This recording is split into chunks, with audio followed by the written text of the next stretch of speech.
Sorry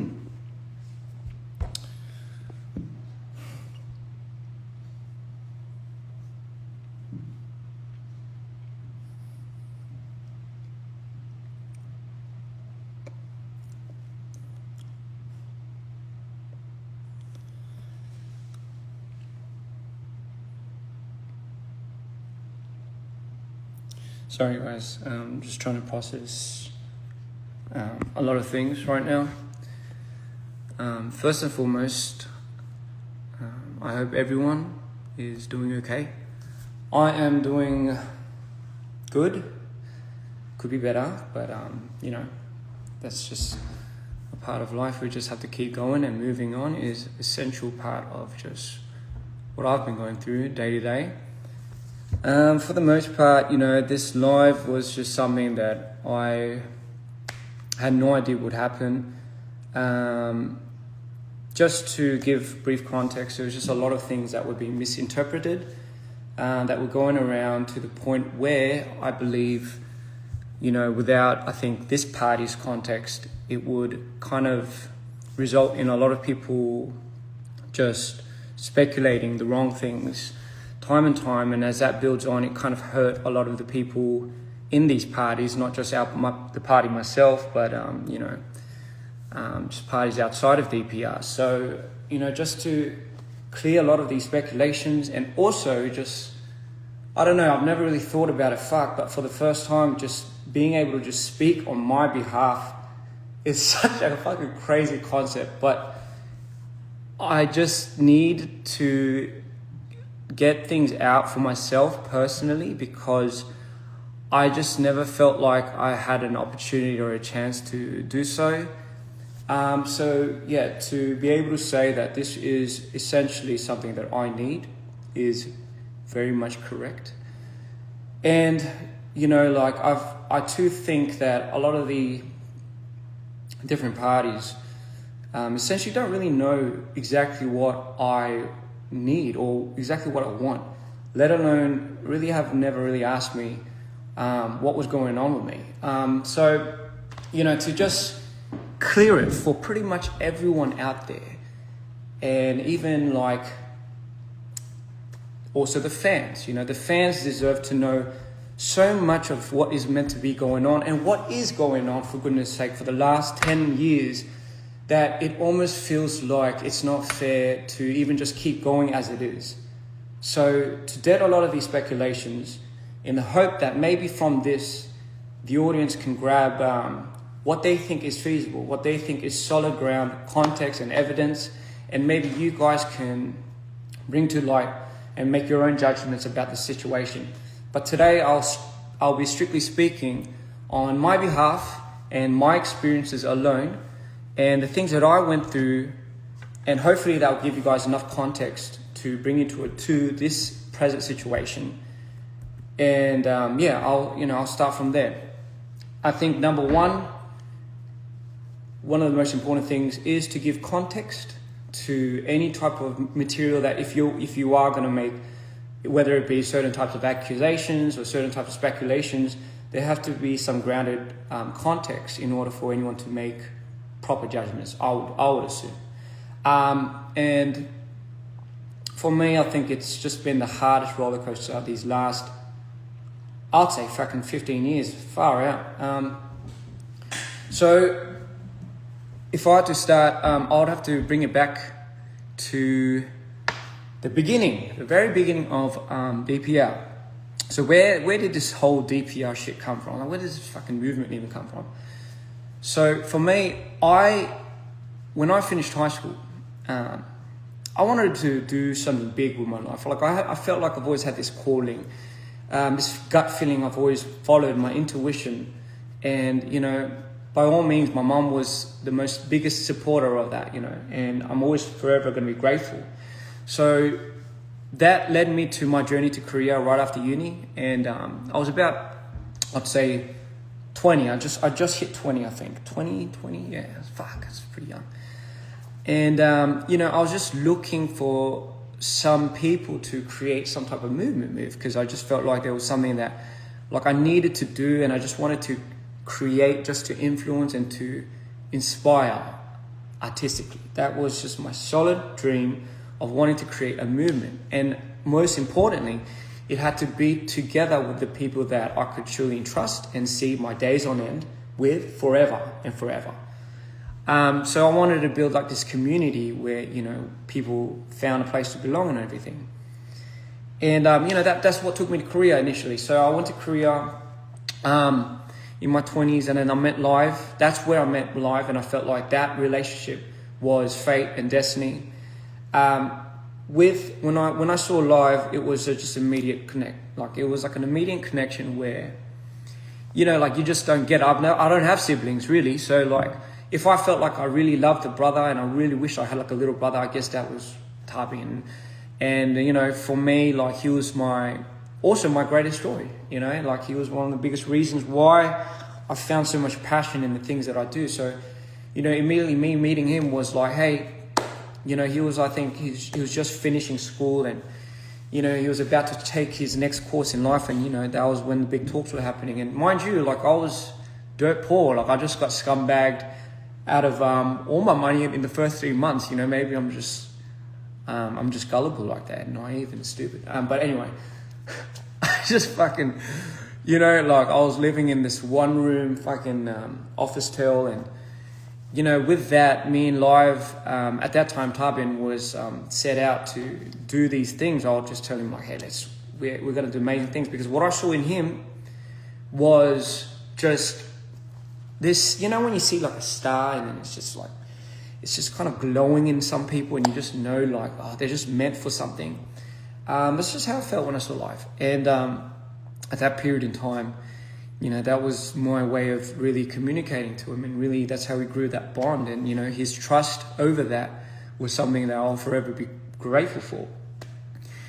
So, you know, fast forward, you know, like this opportunity came, and I've somehow became an idol. And I thought at that period of time, I don't know what K-pop and all this idol thing was, but I just thought maybe this would bring us the proper amount of exposure to be able to do this movement, because, you know, I wanted to do it with Live. Like that was like one of my biggest things. It's like we've tried to make groups before, and it is ups on fucking YouTube and stuff, but like, fuck, like that was the dream, you know. And, you know, Live at that time had to go to the army, so, you know, he went to the army, and, you know, for whatever it means, I had one of the most traumatic experiences of my life when I was in that idol group.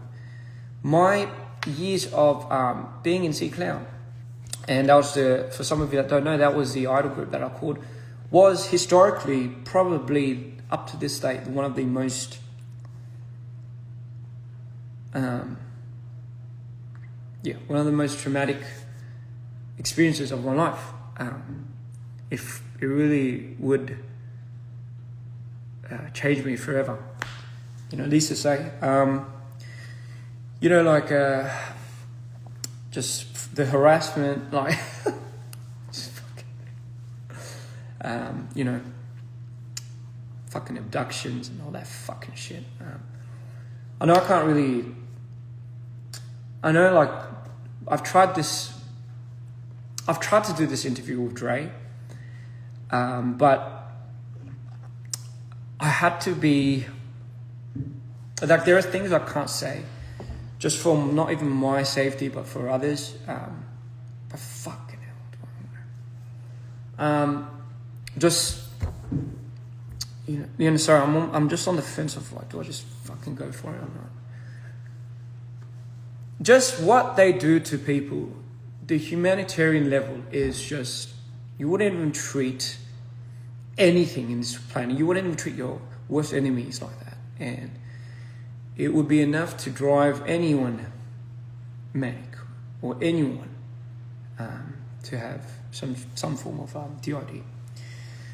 That's not to say that was the cause of my DID, but it did not help for sure.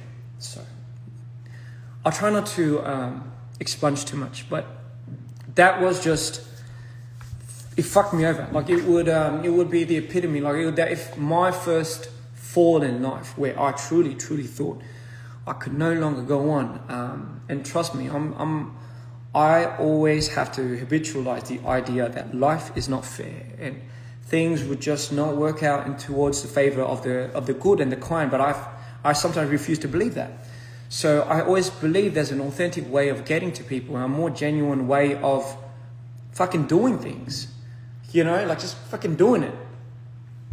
But you know, like the idle days would be a true testament to that. Not even just exploitation. It was just it's just a little heavy to talk about right now, and I know this is why we had to redo a lot of the videos, Dre, and I apologize. But I mean, anyway, point being, I just wanted to fucking end it. You know, I just wanted to fucking die. Once that was happening, I was slave to like an 8-year contract, I believe. 3 or 4 of which I was, once I signed to the Idol as the Idol artist, it was an 8-year slave contract, 8 years, I believe. Before that, trainee, I was about 2-year trainee. But least to say, it's just the worst time of my life.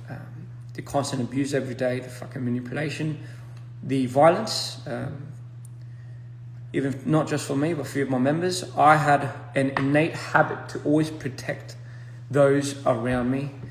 I could have just fucked off to Australia. You know, they couldn't touch me there, but, you know, there were threats being made to not just me, but my team members, family members, and etc. So, you know, just for further reasons, I will not disclose anymore. So we were in a bit of a pickle at that time. Mind you, every day was just like death. It was like pure spite and fury. The things that they would do to you are just fucking explicitly. Sorry. I promised myself not to get angry, but just keep it cool. Yeah, so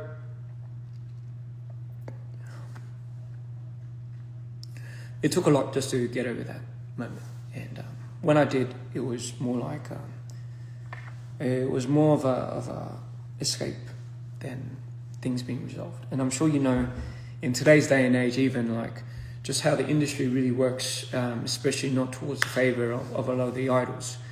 The company really has them by everyone by the fucking balls. So, you know, our generation was not any different.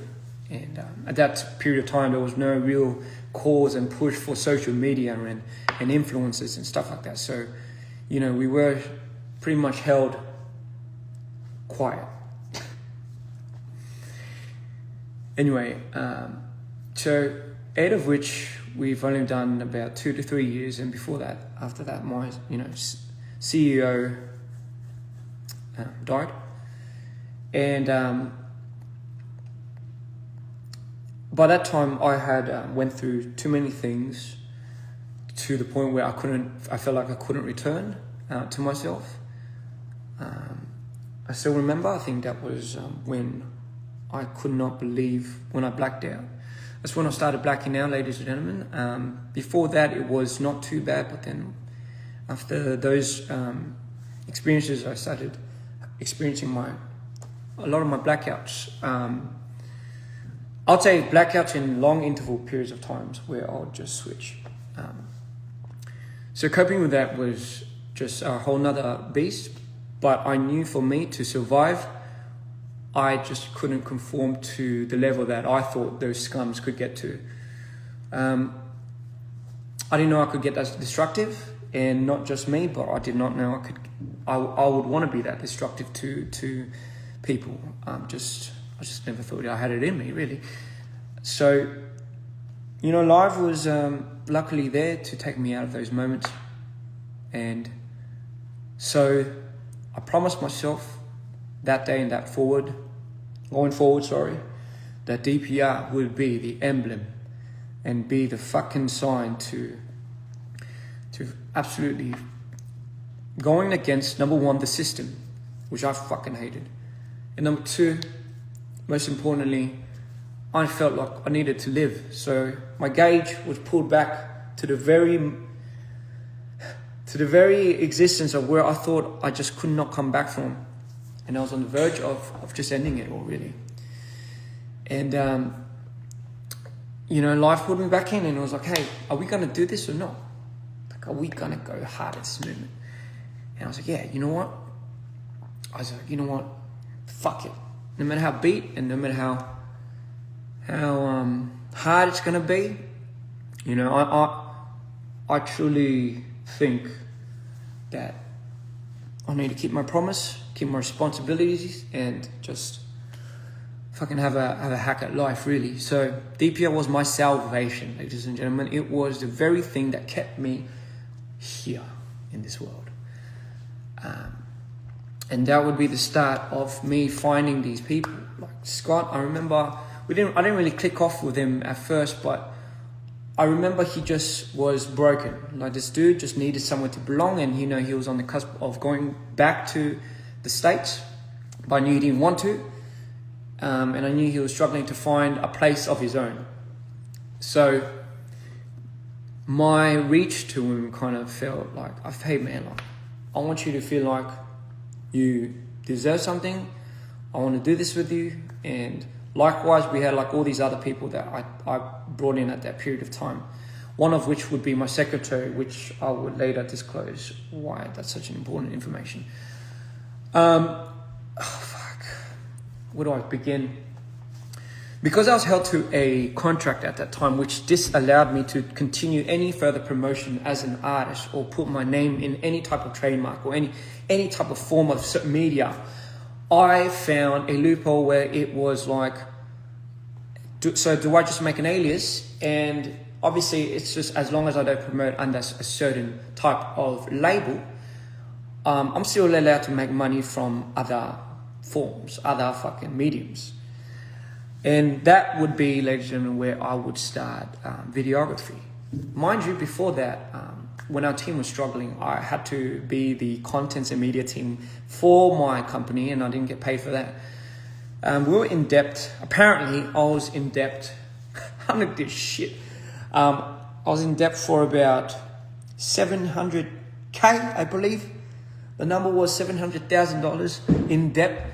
None of which we had a choice, I'm sure you know, of how much we're allowed to spend, and they're just fucking using money, and God knows where. So my history with money is really all not that good. You think you learn, but you fucking don't. And so fast forward, I found a way to really bring myself back up, find a new piece of medium where I can truly feel like I can dedicate my whole life to, and that was videography. At that period of time, I think I was about 24, 25. And during that process,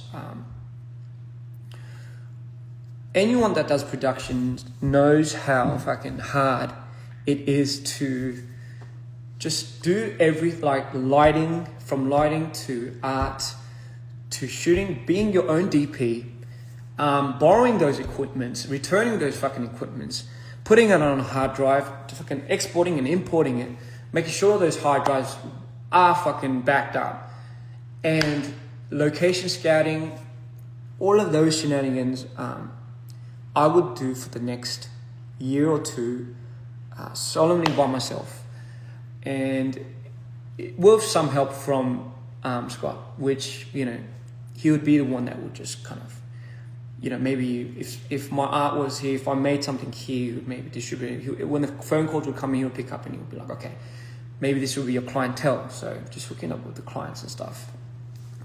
But for the first year or two, I would make about,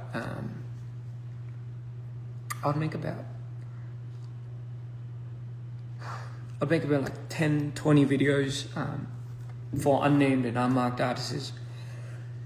And, the whole plan was to funnel this vision. I can't be an artist, obviously. So my next thing was, live.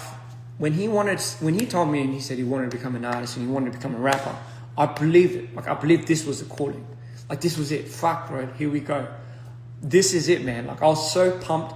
So all of that video and editing and all of that, like, I edited my own videos. I shot my own videos, and I did that time and time again, endless sleepless nights for about a year or two. And I hit the mark where, you know, that's how we started like getting bigger budgets. So I started shooting like Barbie and Minnow and, you know, and I still would do this solemnly by myself until I could find a crew. But where did all that money go? Hey, like where? So I didn't get any of that fee.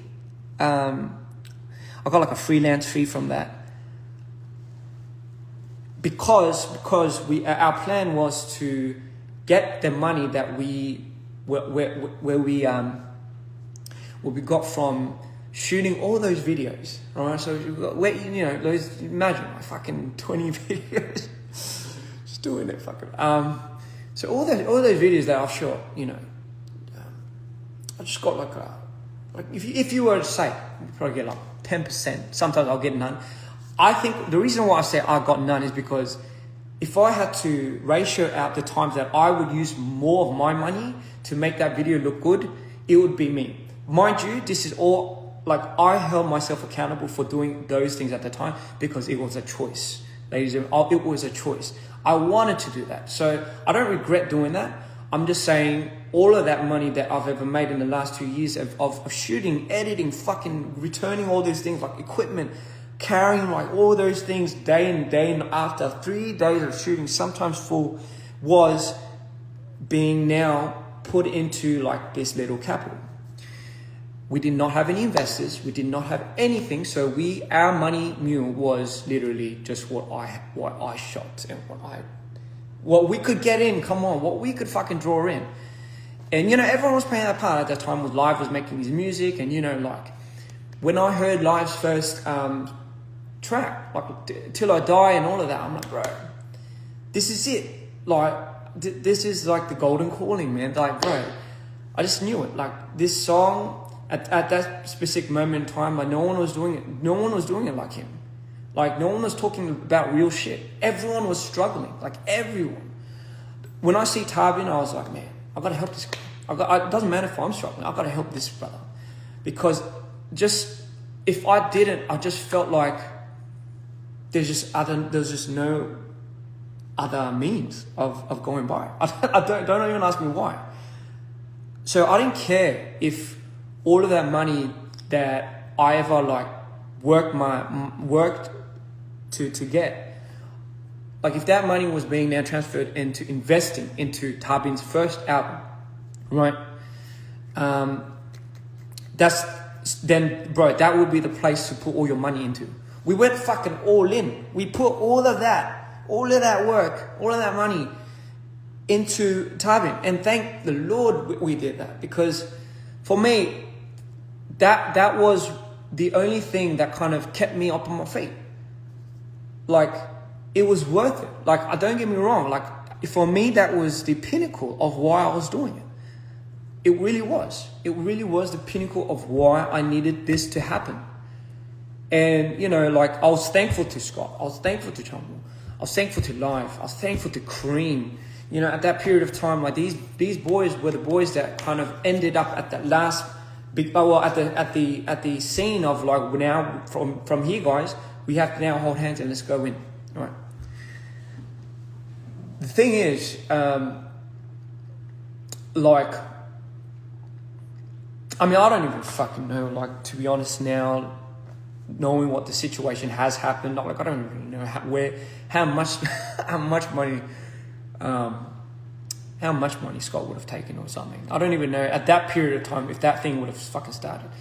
But again, just so to speak, it's just, that was in my, 24s or 25s. And listen, I was happy to do all of that. And from those efforts, not just from me, but from others, we would go on to make Coming to You Live, the first album, without any investors. If anyone really helped me with the financial aspect, it was my mum. I'll fucking borrow. So sorry for borrowing money from my mum, but it would be my mum. Like, I'll borrow money from my mum, and my mum would pretty much funnel whether it be my software, my equipment. So, you know, she would be that, you fucking hell, she would be the number one investor for me then, I guess. But again, without that, I don't think anyone in the team really understands at that period in time how crucial it was for me to get the connections that I got, for me to understand how the whole industry worked on this end. And through that, I was able to appreciate how much people were working on the back ends, especially for production. Fuck, these guys do this and they go unnoticed. Fuck, how much you guys are doing here? Like, oh my God, and you guys go unnoticed. Fuck. And for me, it was so important to highlight what people were doing around for others, as opposed to what I was doing for anybody else. Like, what for me, if I need to validate that for everyone, especially for the team that I'm on, what the fuck is the point of me doing this? Like, why is it so important for me to validate something that I don't really even need securing for? It comes from a genuine place. It's like sacrificing. Like, if I was to really, really perpetuate the meaning of sacrifice, it's like I will do something for you, and you not knowing that forever till you die, I'm cool with that. That's the whole point. If I wanted you to know it, I don't think that's a sacrifice. Sorry, I'm just going off on a tangent. But anyway, with that being said, that's how we went to C2IL. People thought we were like the sons of Samsung or something, because we came out with 6 videos just fucking ramming with all these features. And these songs were just phenomenal. Like, his album was just something that, like, we've just never seen on the scene. But we've never also seen a production come out of an independent underground label such as us. So they just immediately went to the conclusion, oh, these guys are like the sons of these, like, you know, big investors, big companies, big money. And they're just using the money off of their parents and stuff. Because where are they getting the funding? Fucking hell, I don't know. For me, that's bittersweet, because I'm taking it as, thank you for complimenting the fact that you think that this is done with an extreme amount of money. Otherwise, we cannot pertain this quality. But at the same time, it's a bit jarring, because it's like, it's also a bit of a shame, because, you know, like, it really doesn't come from that. It just really comes from how much everyone is putting into this and spilling into it. And that album would take off. I knew it. I just fucking knew it. I just fucking knew Tubin had something, and I knew people would just, you know, this guy would shine. Like, I just knew it. Like, I just felt this gut. And again, I just have this, I don't know, this crawling to just need to take that out of people and just, you know, like, bro, see, you could do it. This is who you are. This is like, bro, you were meant for it, you know? And, you know, like, that's how now I'm going to introduce you to this person called Jeff. A lot of people that speculate that this Jeff person came in right around the time DPR fucking broke up into this fucking shenanigan and was, you know, trying to get into my ears and all of that is not true. It's not true. Let me just give you a formal introduction. Now we are at a point, now that you know, where Scott meets Jeff. Right? Scott introduced Jeff to the team. We didn't have an investor. We didn't have somebody that was being our capital, where we got the investments from people. We had to, like, borrow certain lump sums of money to propel us into the next future us. So in comes Jeff. So he was somebody that I think we were all kind of, we didn't know too much, because, you know, Scott was a middleman of all of that. But Jeff was somebody that saw our vision. This is how I got it, right? This is just my perspective, how I felt about this.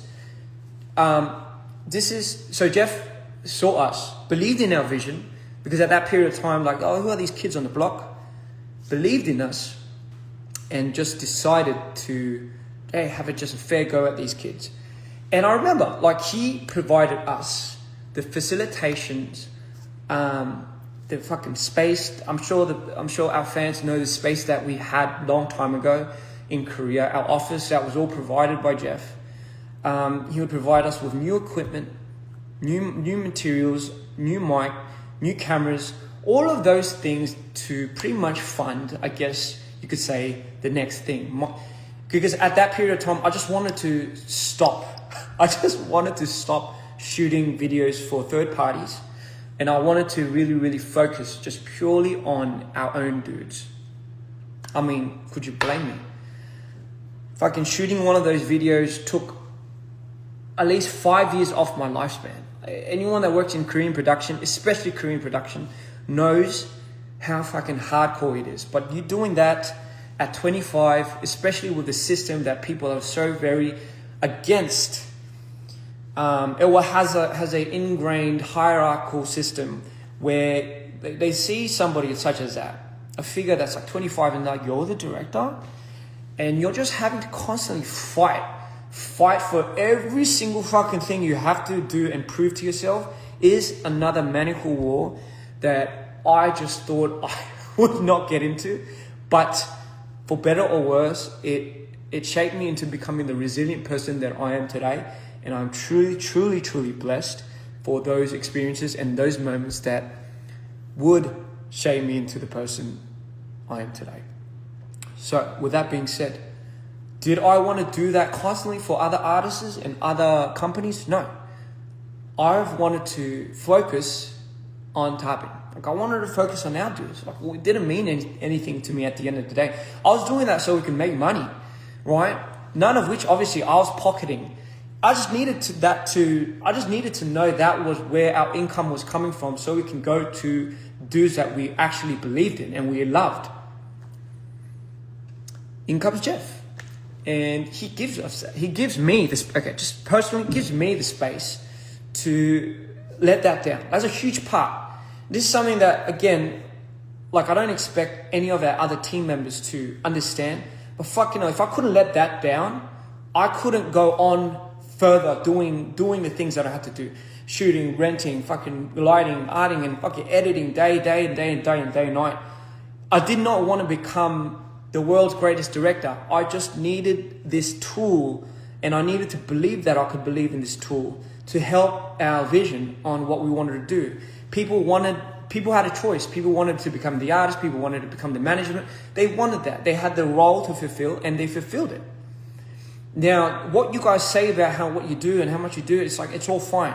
Because at the end of the day, that's kind of essentially why we were in it for doing it. But I didn't really care about any of that. I just cared about, so what's the next step, guys? What do we do? How do we get from here and here and here? And mind you, like when Jeff came in, his first project with us was Jasmine, right? I was trying to find all these ways to make money, like save cost, but have the video look good. That in itself is something that I try to garner towards in terms of like, there must be a more efficient way of doing things, production-wise. Any director, anyone that's in videography would be attuned to these thoughts as well, because it's like, man, if I could get away with this type of quality with that type of camera, fuck, we can easily make this into a higher quality production video, and hence Her was born. Mind you, up to that period of time as well, I was also part of the song making process. I was part of the creative conceptualizing the creative aspect of it. And obviously the whole video and imagery and all of that and editing and all of that, I did that. Right? I did that for the most part. So just so people understand, if you're new here, this is just what I do. And everyone did their own part. Like Cream did a shit ton of it for the production. Tarbin, went on with his making his song. He was the main artist. He was like the dude. He was the face of DPR, the representation of what people would see. Scott would be I guess you could call the management, where he would do the PRs and and not even just, we did A&R all together, to be fair, but we didn't really have like a good PR agent. We didn't really have a good, so it was, to be fair, it was just a lot of organic growing, as you could say. Right. Okay, fine. So just to give you an idea of where we were at now, that's the album. So Jeff is the investor to funding all of that. Mind you, this person was somebody that we couldn't really get close or in touch with because Scott was in the way. But let alone if he was someone that was shady later in the investigation of what was to happen, we could have all easily just ordered everything. Like if he didn't hand this amount of money, we had everyone just ordered everything. But that's not for this conversation right now. I'll get back to that. The reason why I say this is because he's now like out in the public and being accused of such and such and such. Let me just give you context to now where we're going. So her album happens. Mind you, I'm still not getting paid. Like I'm still getting paid a freelance fee. In my mind, I'm thinking, okay, like we're going up, we're succeeding. Everyone like seems to be. I mean, something's happening. Something seems to be working. We went on our tour, our first tour. But something seems to be happening because I feel like, for some reason we're just going up. We're just going up. Did I expect anyone to be making money? No, I didn't. I was that stupid. I was that naive. Like, did I ever think? Would you ever question, like, with the people that you have? Would you ever question, like, oh yeah, with the history that we have, that somebody later on would be distributing money in the most unfair way? No. Because in your mind, you'll be like, okay then, but who would do that? Who would be dumb enough to fucking go there? Who would be fucking stupid enough to do that? Because they know once somebody finds out, wouldn't that mean the end of it? Wouldn't that jeopardize everything? Like, would you be willing to put that at risk? Like, really? Like, after knowing everything that we've been doing, like, really? So I had no reason to suspect, even at that time. I just thought no one was making money. I was still, during that period of time, I could only make money if we did projects. That was the freelance fee.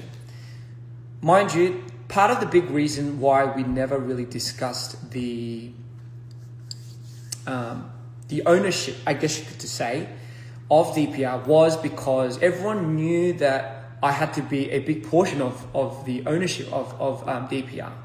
But at that period of time, I wanted to be careful because I was still, mind you, I was still under another contract, which might have deferred me into maybe fucking something up here. So I just wanted to make sure until my 8 years of that slave contract was up and fucking ready, that only then I would be in the talks of becoming ownership of DPR.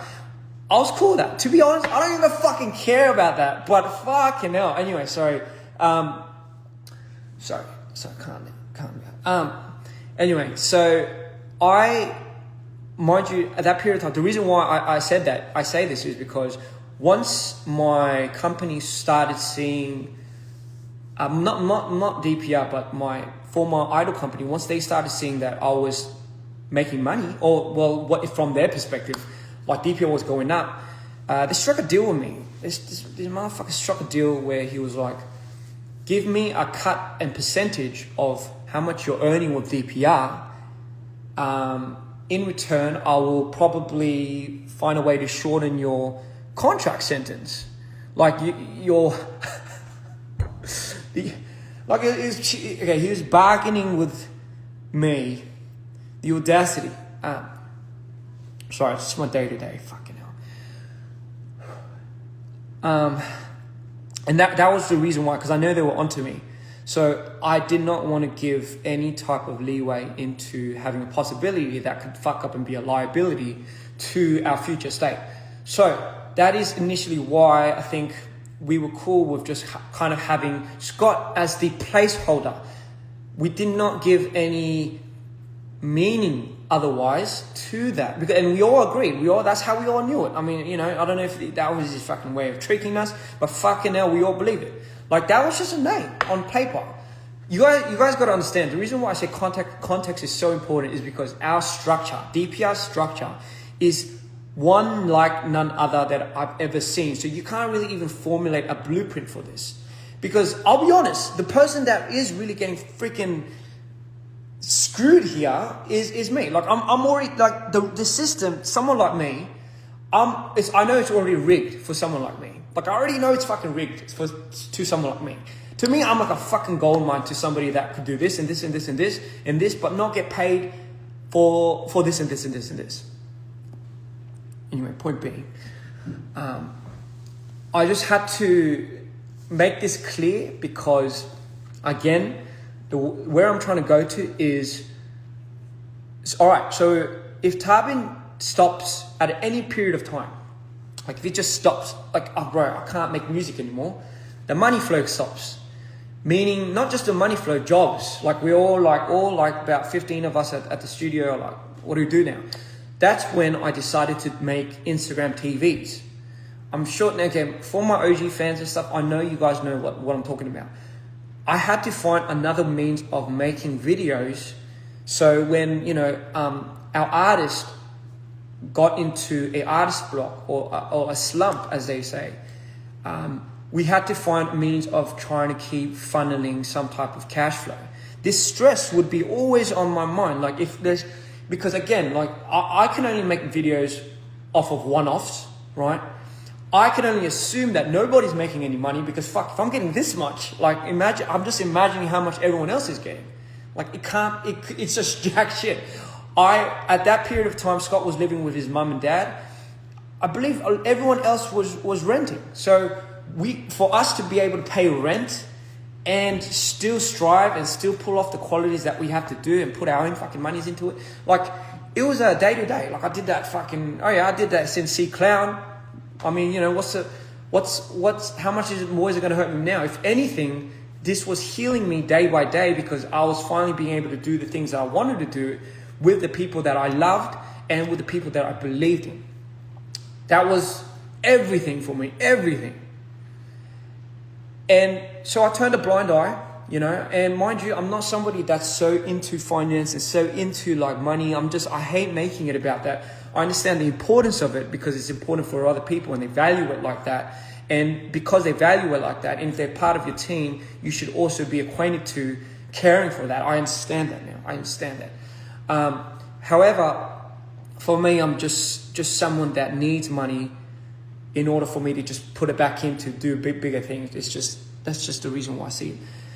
And even till this day, when I started doing those Instagram TVs, that's how we would land a lot of the commercials. Like that's how we got like a lot of the sports commercials, sports brands that would contact us and be like, we want to work with you for videos like this. We want to work with we want a video like this. And that's how we would start shooting commercials. And that also would be like a form of money and branding that we can get in terms of investments. Fucking hell. Now, like, it wasn't all sunshine and butterflies. During that period of time, I was going through my most maniacal fucking period.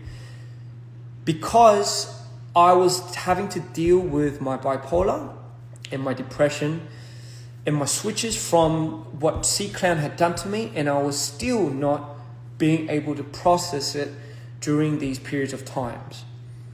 So I devoted myself and everything that I had into the work because for me it was a means of survival.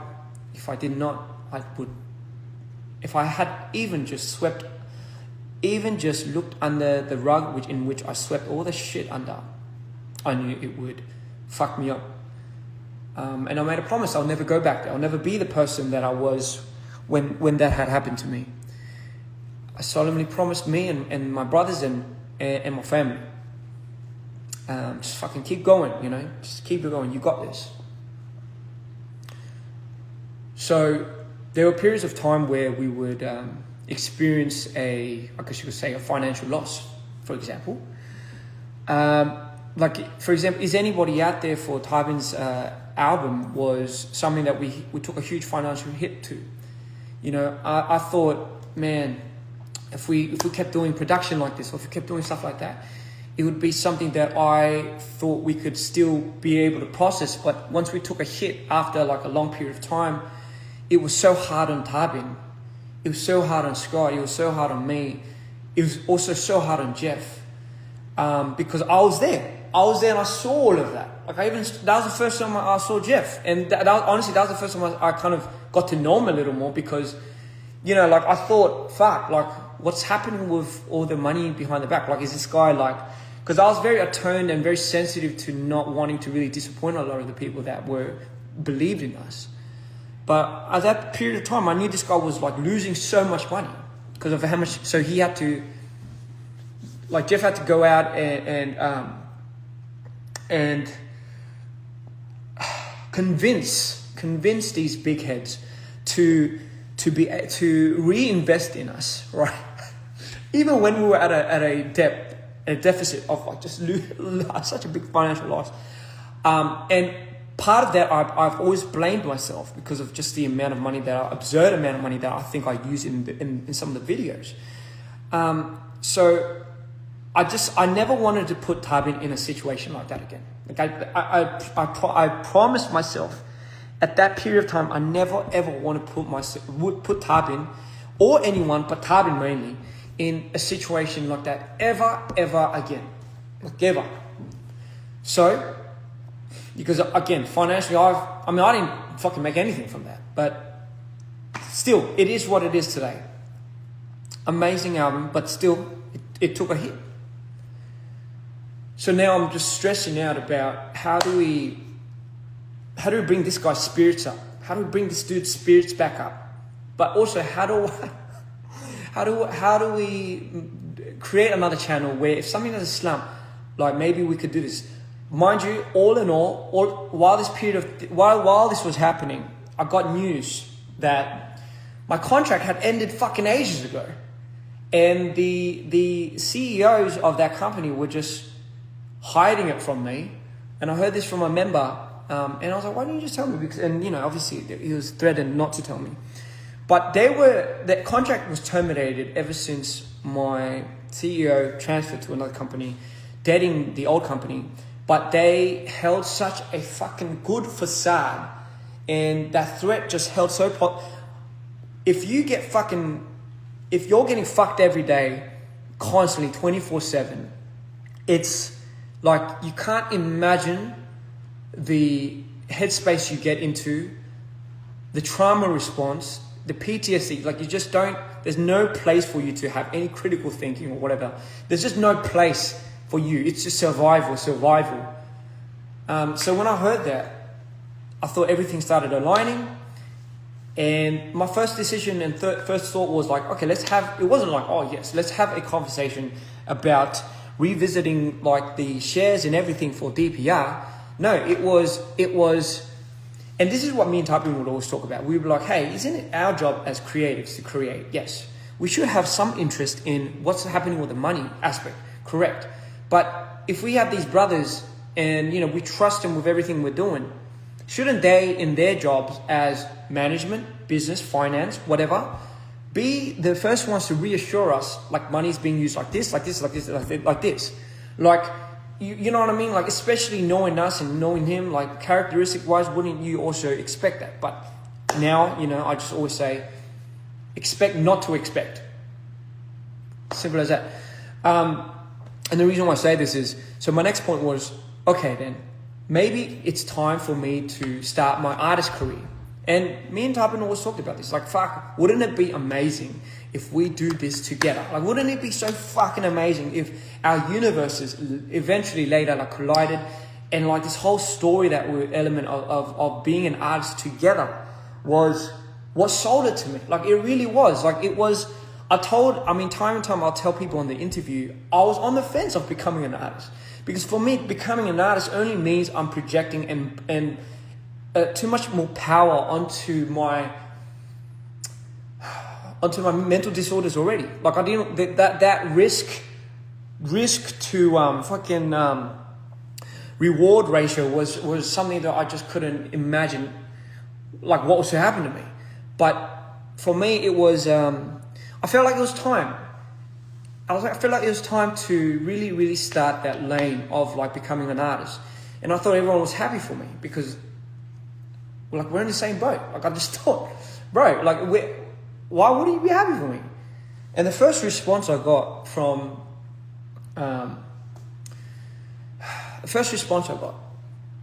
Scott was, no, you can't. And I'm like, oh, what? So who is like, who else would be able to do the videos and all that? And I'm like, don't you think I can take care of that? If I was already part of this, part of that, part of this, made this, made that, made this, do you not think I could do another lane while protecting this? Do you not think I've ever thought about that? But besides the fact of that, why are you saying no to it? And I still remember. And he was like, no, because he thinks he can't control me. He thinks if it worked in any way or shape or form, that I was going to be too hard to control in the future. And I don't know why, like, what? I mean, why would you want to control me? And obviously those moments were the moments where all these red flags started happening. You got to understand, before all of this, like, I see a lot of sides to Scott where Scott only shows to the team. And I see a lot of sides where sometimes I see where it's like a very soft, empathetic side. That side I try to nurture, that side I try to help. And for me, I've always set it up as a challenge for me to really, really help this dude. Like, I just really wanted this guy to be able to not put up a facade of like a strong fucking butt hurt, like fucking, you know, like so like insecure dude that just has to go around getting some validation. I feel like, bro, you can drop it. Because the dude you are is a decent dude. Like, why do you have to keep doing that? Because somebody has to be the bad guy, he would say. I'm like, I get the logic, but we're not being bad. Like, no one's slacking off. Everyone's going in. Like, if you keep projecting that, how would that make Live feel? How would that make Cream feel? How would that make Chunyong feel? And because of those moments, it would propel us into these like complex thoughts of like, fuck, okay, let's just understand this guy. Let's just fucking, you know, bat and like, bro, let's just put it down. Let's just put it down for this dude, you know. But fuck, you don't want me to become an artist? And I still remember, I'm like, if you told me that you wanted to become anything, but all of a sudden I was like, Scott, if you told me and you just, let's say you wanted to become like a chef. Just randomly. Oh, you know what? I can't do DPR. I want to become a chef. My first response to you would be, fucking good for you, man. Let's find a way where we can make that happen. That would have been my first response. It wouldn't have been like, oh my God, like what? Like, sorry if I'm getting too heated. But that's what I lived with. That's like, you do all of that for these. You're doing all of this for these people, and you know your social life's not there.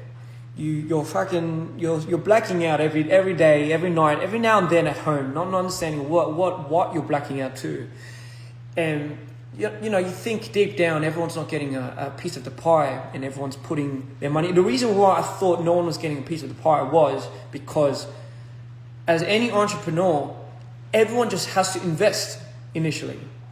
And as the people that were leading it, I just thought, we can make money later, but we have to put in more to retract that, to get that back later anyway. So it's not really that important.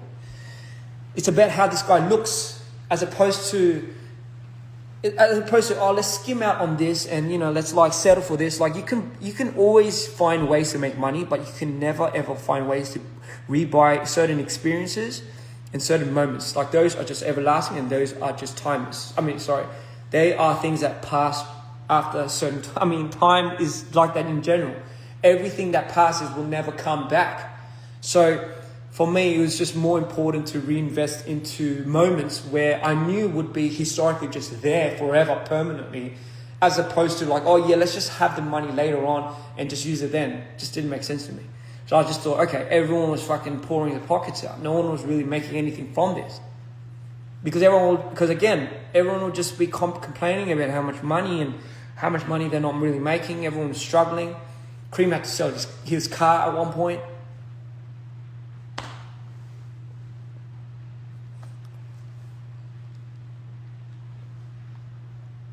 I was borrowing money up till Tabin's final album in DPR, which was I Cool.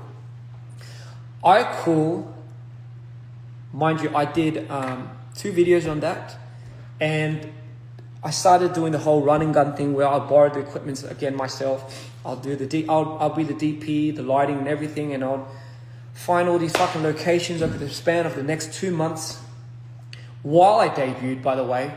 And this is the funniest thing, right? This is the fucking funniest thing.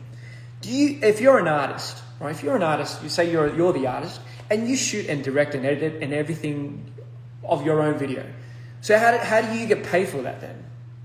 How do you, is that a separate thing? Like if you're under an artist contract and every money that you invest into your artistry is going to be, let's say, I mean, unless it's a ridiculous amount, but like, let's say you invested in it and obviously that's the debt you make.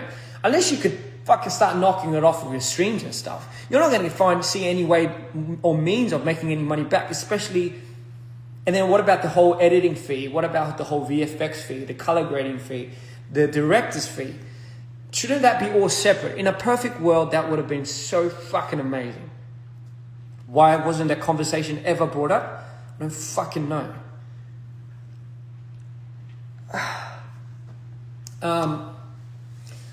So yeah, became an artist. I was in debt because obviously the money that I used for my own music videos, editing, obviously didn't get paid for it because it's my videos. I was in debt, and I still remember, man, like fucking. All right, let me just be real. I've never felt more alone in my life during that period of time. Like I literally never ever felt more alone, more cut off from our team. And that goes for everybody. People know, our fans know how we celebrated the projects that we did before that, how we celebrated Live's album. Everyone got together like it was like something that we were all fucking on board for. It felt like a ship that we all decided to jump on, put our main focus into this, drive passion. And I get it, times were different back then, but still, it felt like everyone wished the best for me, but didn't at the same time. And I still remember, like, it was like one of the most depressing releases. I was struggling mental health wise, trying to figure out who the fuck this character was.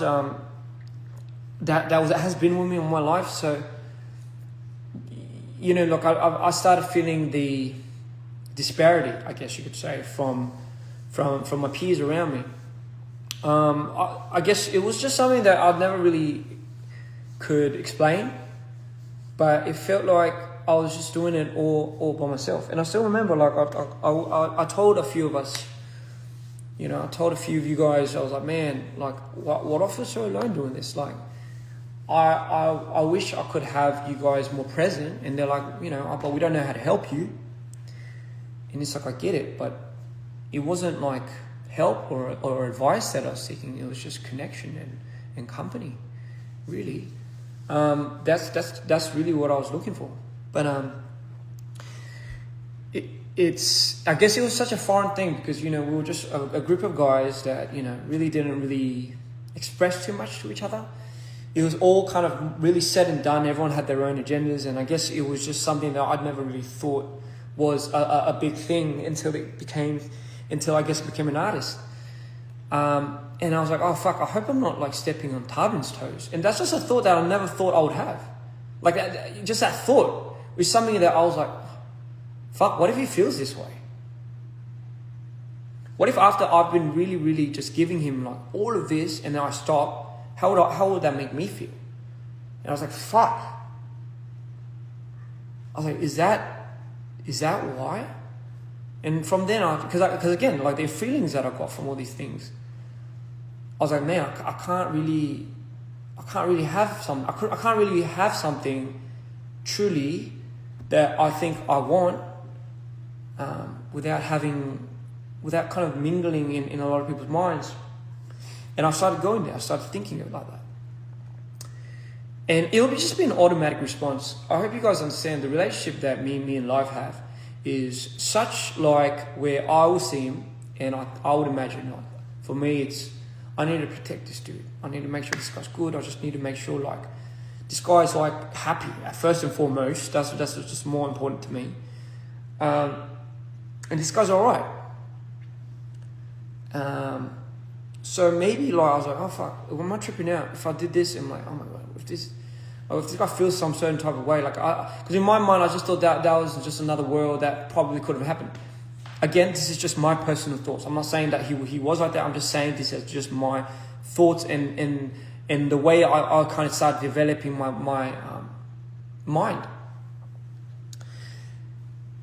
And then like obviously then the after I call,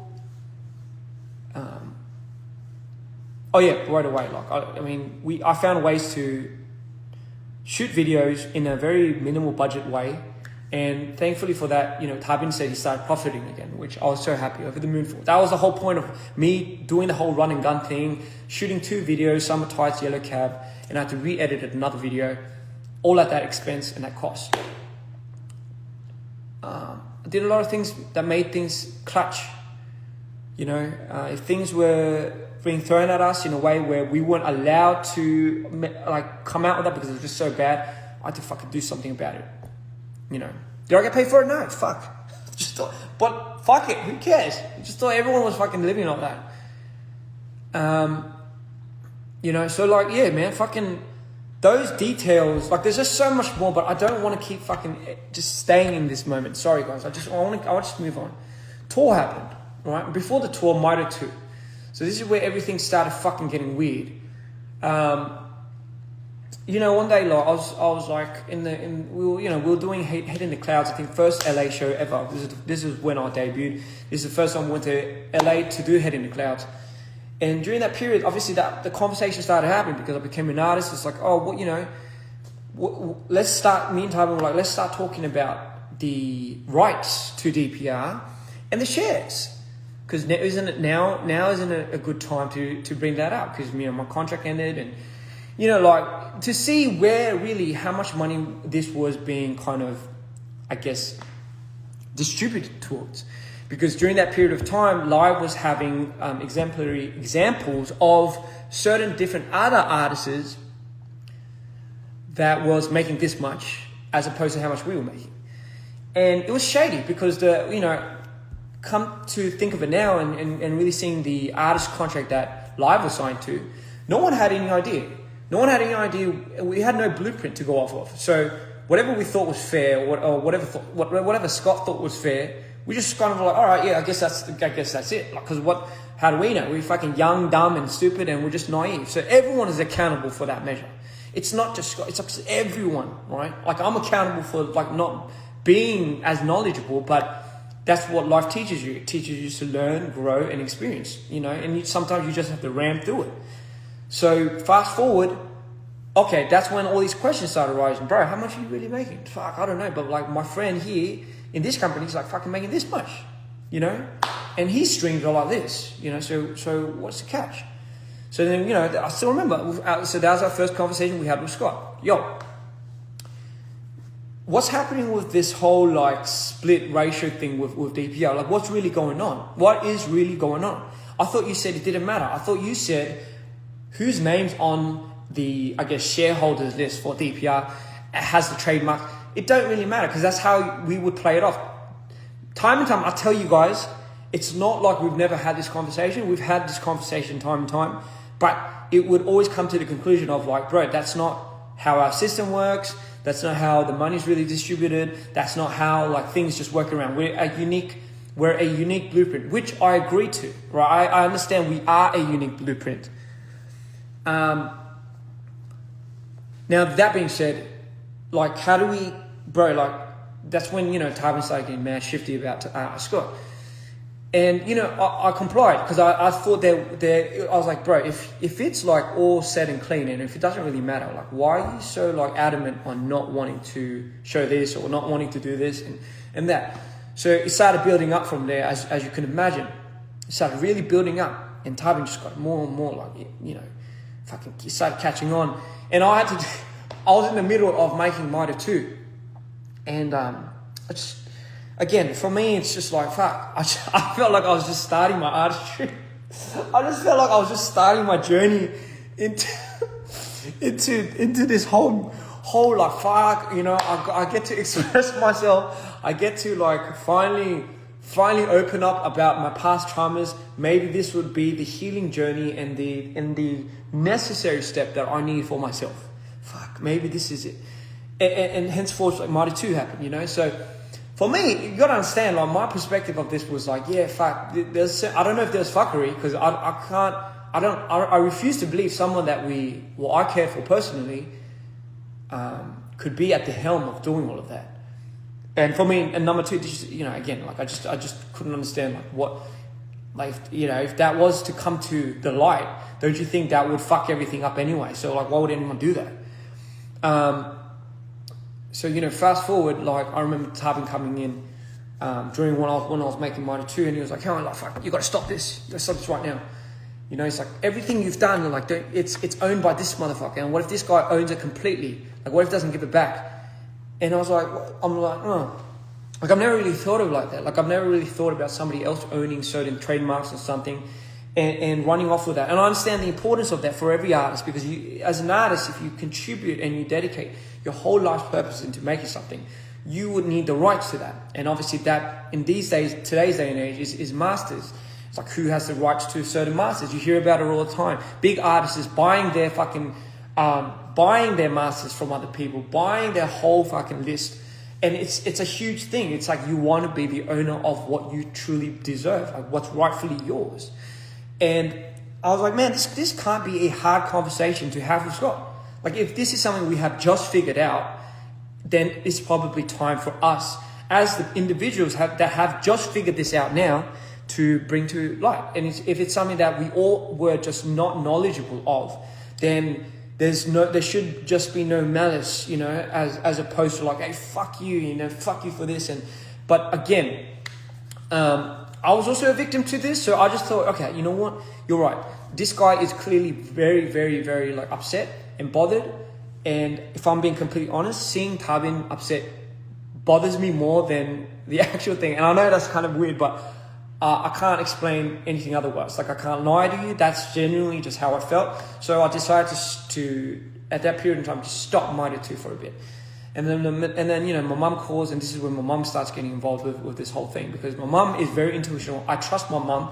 Everything my mum called for, she was never wrong about. She was always right. Like, a term that says mum's always right, like I do not shit you, that is something that I truly am scared of, because I truly believe it.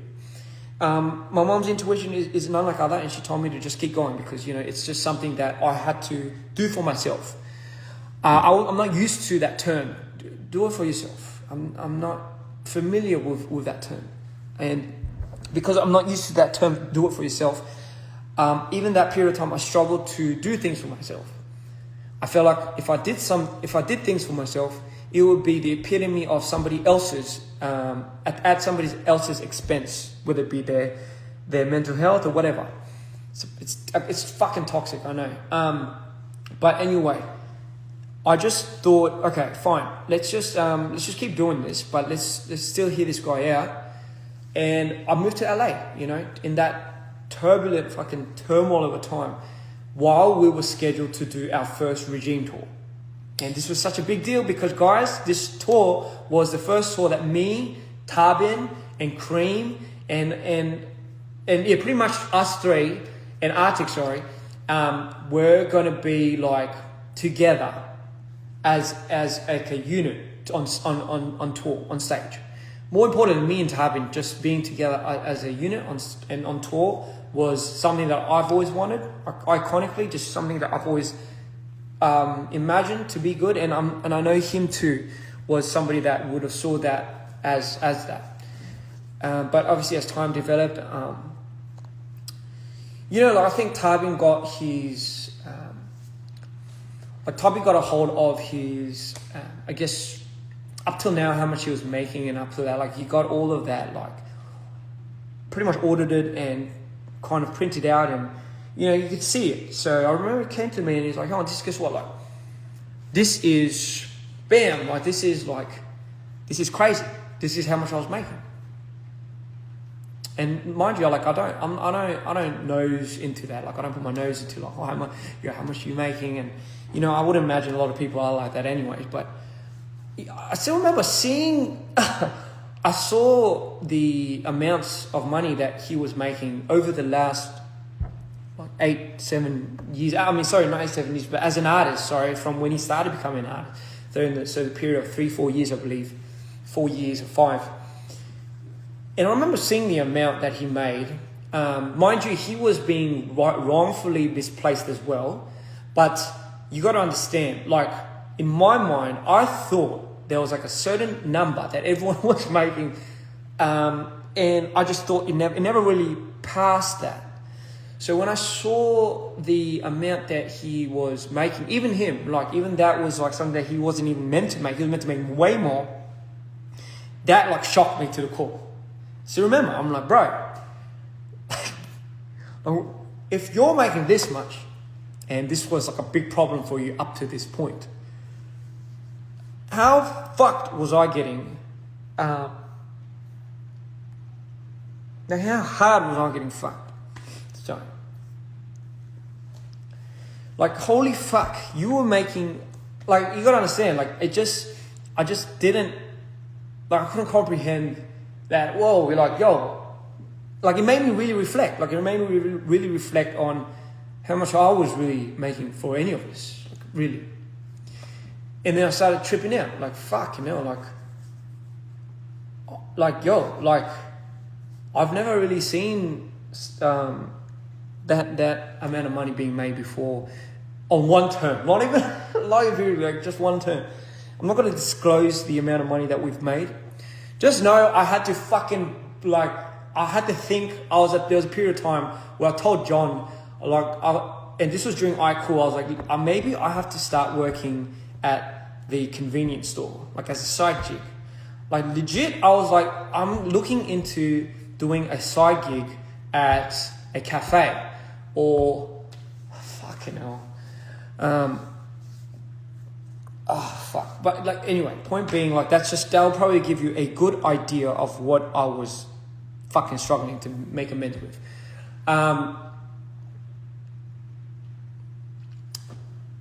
And, like, just seeing that, I guess, kind of really started opening these doors to my mind where I just thought would never lead me to my salvation.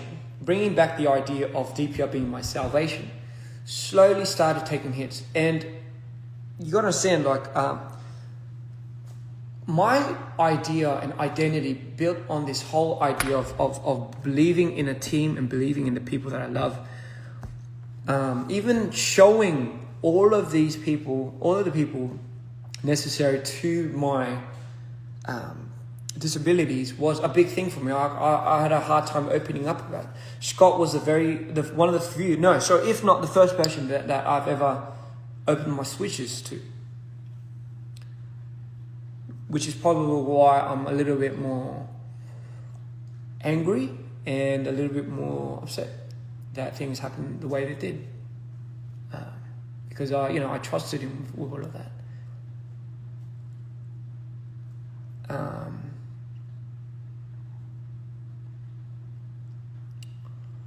So anyway, sorry. So I just thought, fuck, how are we going to do this tour? And mind you, at that period of time, like, I was reminded too, man. Like, I was fucking dying. I was going manic every fucking day because of this drama that was happening and what it could possibly mean. Like, holy shit, if this was true, if this all came to fruition, and this was like the worst case scenario that I could possibly imagine for us, it's probably going to be the end for me. Like, it's probably going to do me in. Like, I can't survive another sea clown. I can't. Like, I just fucking can't. Like, I refuse to believe that this is going to be the demise of me. Like, it's going to be the downfall of me.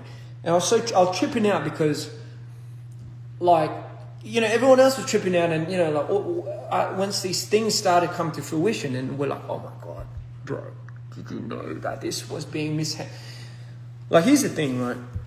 When we earn this amount of money, it gets distributed to the investor side, about 30%, and we take about 70% to DPR. 70% of which the funds are now coming in from, like, whether it be shows, whether it be like fucking the royalties and masters and all of that is coming in, but it was being distributed by one individual. Yes, you guessed it. But what was it being distributed based on? Just based on how he feels like he deserves it should be distributed. So pretty much playing like fucking like God, like playing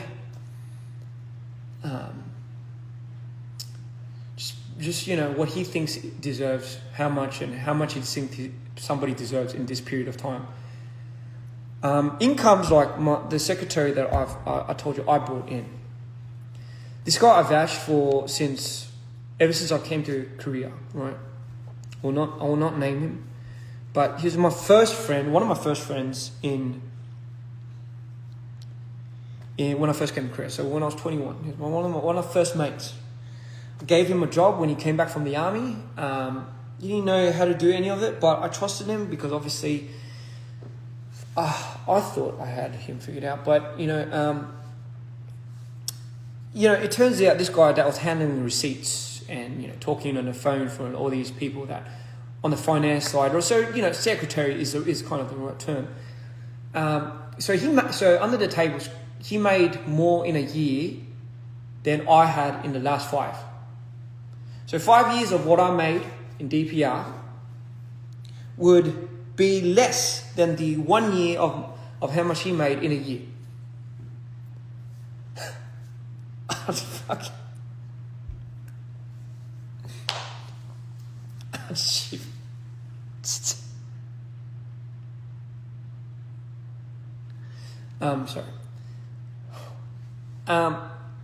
So when I ask why, right? When I fucking ask why, it's like you just needed somebody on your side. Just needed somebody on your fucking side.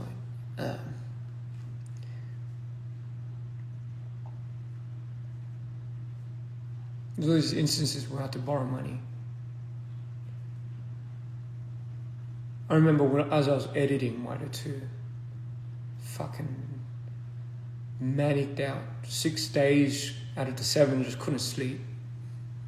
I knew this had to be done because if I couldn't finish it, I didn't want to leave my fans, and certainly number one, I didn't want to give the impression to our fans that something was fucking bubbling to this point. So I just kept pushing on, closed my eyes, just kept pushing on. And then, Scott would be calling me in the background, and he'd be like, what fuck? Just all of a sudden, he's like, Tubby's leaving. I'm like, what the fuck? That wasn't what we talked about last conversation. He's like, no, Tubby's leaving. In my mind, when I heard that, I'm like, nah, there's no way he said that and he believes it. Because again, at that period of time, there was no real thing. I didn't know what was happening. I didn't know what was going on. I just knew the juice of it, and I was like, yeah, let's get to the bottom of it. But we had tour coming up, and I was in the fucking process of making Mitre 2, and I already shot the video and already done all of that, and it was like, okay, I'm sure this guy's bluffing. I'm sure Tabin must be bluffing to Scott, because at that period of time, obviously their relationship wasn't fucking flowers and daffodils. He must be lying to him. Otherwise, he would tell me. He would tell me that he was leaving first. So that's when because obviously I think he told Jeff first. He told Jeff first, and Jeff, I think that's when Jeff got first. What the fuck is going on? And the reason why I want to give you context about this guy is because of moments like this.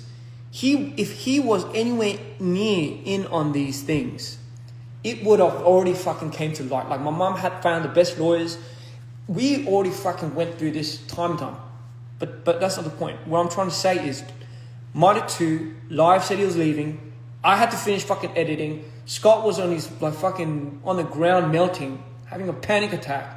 was trying to deal with all of this, and I finished it. I somehow finished editing Mitre 2 just 3 hours before the release, and I fucking uploaded it and fucking sent it out to the world. At that period of time, Mitre 2 didn't matter. Like, none of it mattered. Like, I didn't care about it because nobody else really fucking cared about it. Oh yeah, when it came out, I didn't even know it came out. Because why? The minute it came out, I had to take a plane to Charlotte. And my first mind was like, man, I hope Tarbin's not serious about leaving. Because, you know, I want to talk to him before he really makes up that decision. I want to really engage in this conversation before any of this fucking goes down, because at least that's kind of what I think we should do.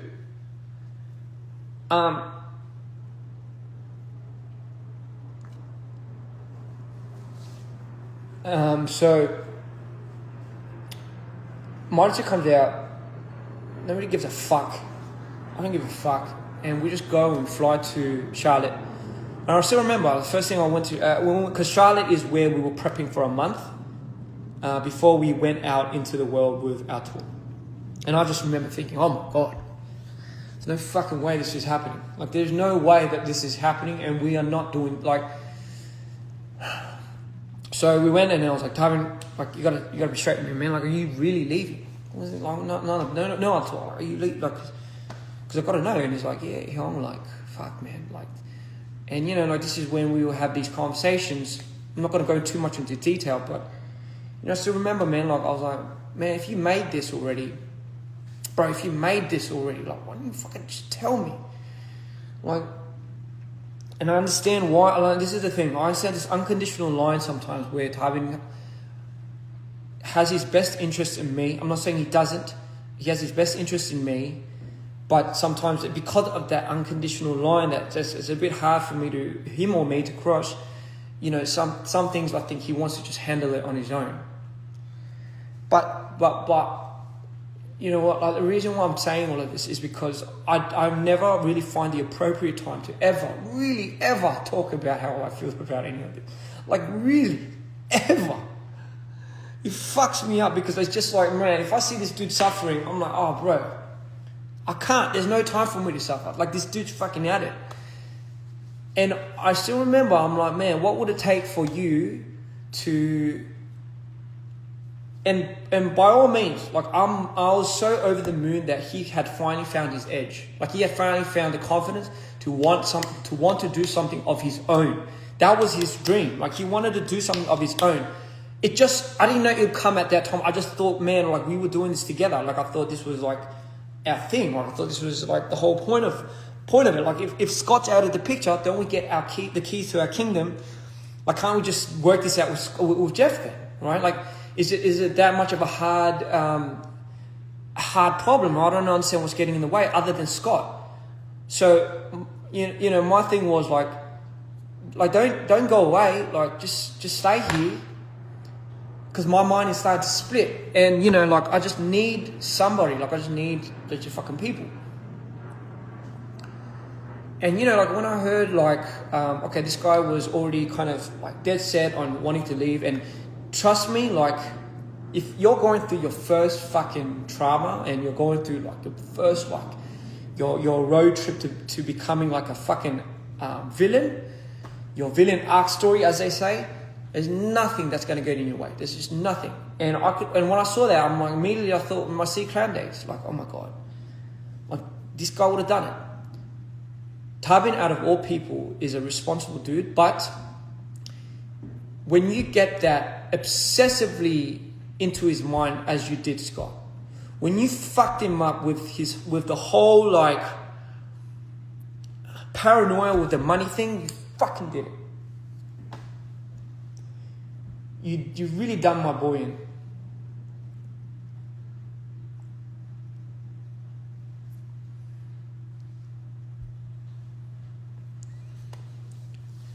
And honestly, like, that's just one of the things that I'll probably never forgive myself for as well. It's just having the lack of knowledge to be able to see that nuance and identify it, and fucking really letting that get to this guy's head and cracking him in the shell. So it's like all his fears, and mind you, it's because he had a hard upbringing. This guy had a really hard upbringing. He had his family, he had his mum, his dad had cancer. Like he went through the fucking trenches just to be able to be where he is. And trust me, God gave it his all. And you fuck with that, yeah, that would do it to you. So I don't blame him for being the way he is. But at the same time, like, I knew there was no way of getting to him through that anger and through that cloud. I didn't know, the only thing I didn't know was how much my world was breaking into fucking pieces.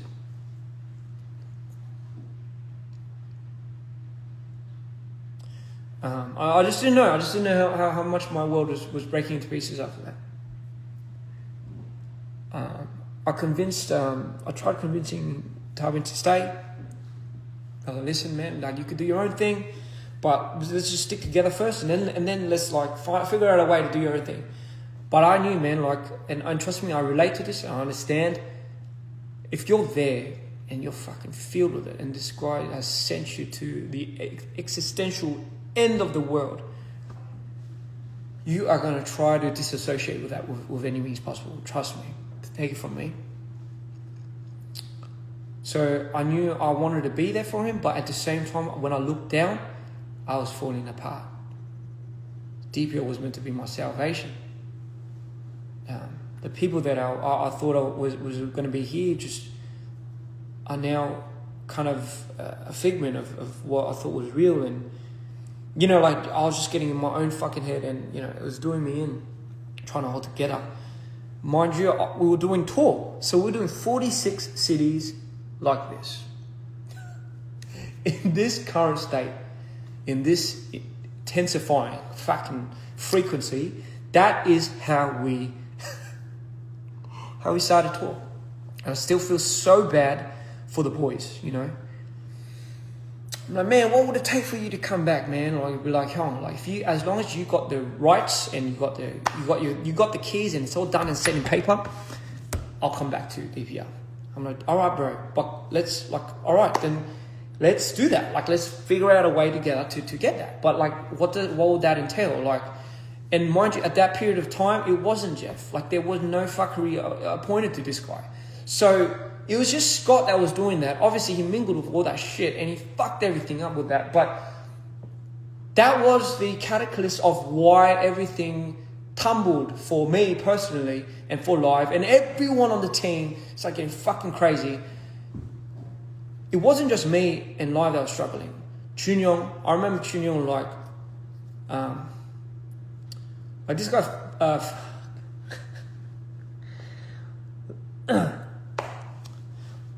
like, this guy goes out of the way for everyone while doing it on the you know, the minimal amount of money that he makes, you know. And I still remember, like, when he finally made the money to buy his friends like a meal. I think that was the first time I saw him like tear up. And, you know, stuff like that just fucking breaks my heart. But it also, like, hits a side of me where it just fuels this fucking fury. And it was like a side of me which I never decided and I never wanted to bring back up again. But it was creeping up on me ever since C-Clown. It started locking up. But the doors and the keys and the chains were starting to fucking unlock and break. And no longer could I put anyone in front of that door to mark opening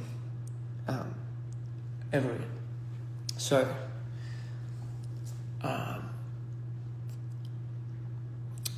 and so the tour happened. I don't know how. I remember spending my birthday there during rehearsals. You know, it's fucking the most depressing birthday I've ever spent in my life. It's just, we were all segregated. We were just all parted away into our own thoughts, and you know, and my immediate thought was just like, man, how the fuck do I make these guys, like, how do I make it work? How do I make it, like, how do I ease his fire a little bit? Like, what is something that I can do to help that? Like, you know what I mean? Like, how do I do this? Like, I've never been in this conundrum before. And then, you know, we started doing these shows. And, you know, the deal was, like, Scott wouldn't travel with us. Like, he wasn't allowed to. That was the deal. Like, bro, like, we'll do this, but like, can't. Don't let him anywhere near the boys. And then we'll travel like that. But fucking hell, you know, like, even the way that the tour money was split, like, that was all on Scott's decision as well. Like, you guys got to understand the imprint and the blueprint that was set up in business. How much somebody was getting, how much somebody was getting out of that was all fucking done by Scott. Like, it wasn't like none of us had fucking the say in this. Did we suspect any fuckery was going on? No, because why the fuck would someone do that? Like, if anything was to come to light, don't you think, like, this would be like, especially to me, man, don't you think I'll fucking, sorry.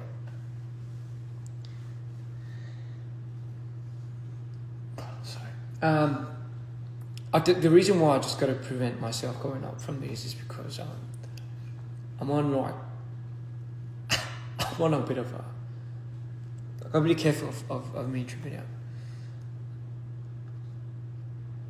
out. But anyway,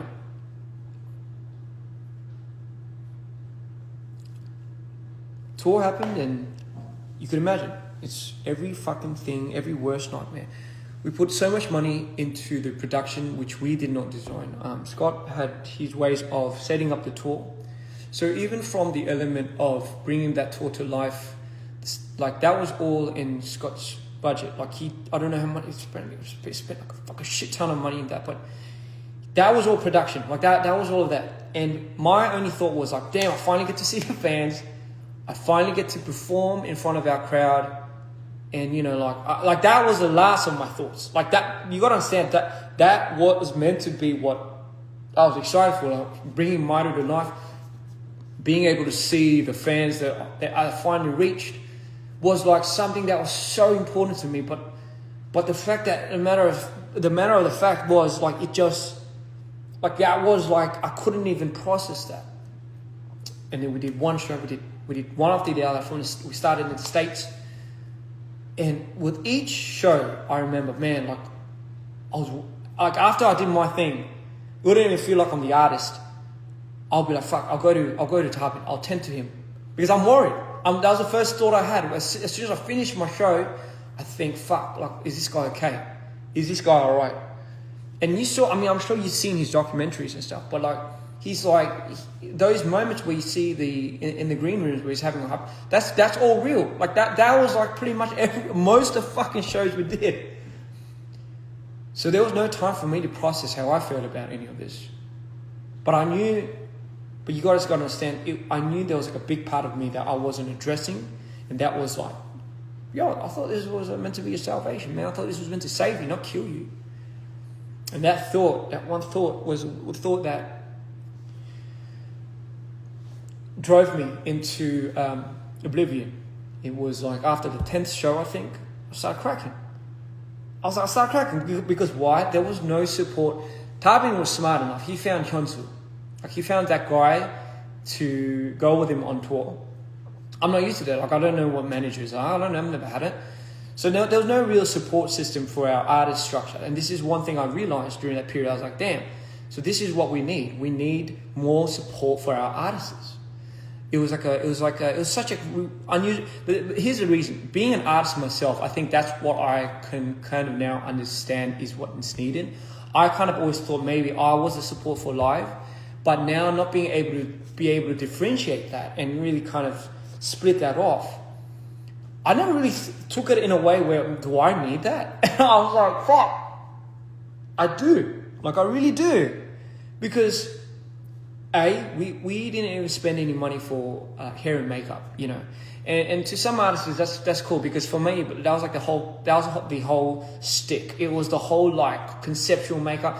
So fucking hell, I would be doing my makeup for the first 2 continents. Like, I don't know, I'll watch YouTube, I'll learn, and those were the moments where I'd start crying, just in the mirror, just because live went up first and I went up second.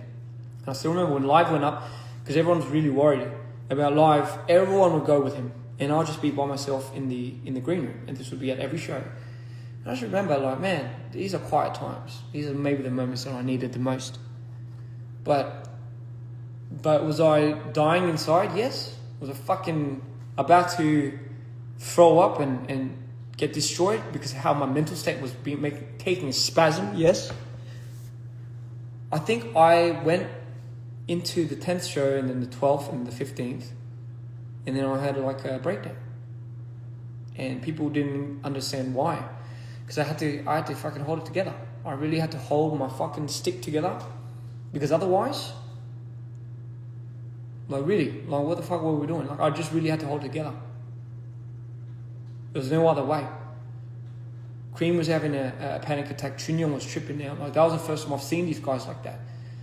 Tour does that to people, I understand, but the way we went on tour with that frequency, yeah, it was wrong. The plan was like, yo, let's just fucking, let's just do this, let's just get our pay and let's just dip. That was the whole plan. And let's just figure it out afterwards, right? But during the process of it, and again, I'm not holding anyone accountable for what had happened to me. It was a choice of my own. It was because I decided that I wanted to care for these people, and it's because I decided I wanted to go out of my way to do it for these people. We did not have a strong enough system to support me as an artist, and that's something that I don't think anyone would have realized at that point. But it was too late by then. It was fucking too late. I still remember, like, it started getting worse. This fucking bubble and this fury and this spite that I had buried long time ago, I couldn't do it. It just kept growing and growing and growing and growing and growing. And then occasionally it would just blow up here and blow up there. And, John would be there to, like, simmer me down. And for whatever reason, John would be the one to get the backhand of that. So, fast forward, I got to a point where in Brazil, my manic state could no longer handle it. My meds weren't the exact medicines that was working. And during that whole period of time, I thought, fuck, if I don't do another show, I'm going to die. I really am. I'm just going to end it. Because for me now, life has become completely meaningless. It's just, like I needed somewhere to hold on to. I needed people to hold on to. I just needed to believe in something and believe in myself again. And I thought that healing was doing its part for 8 years, 9 to say the least.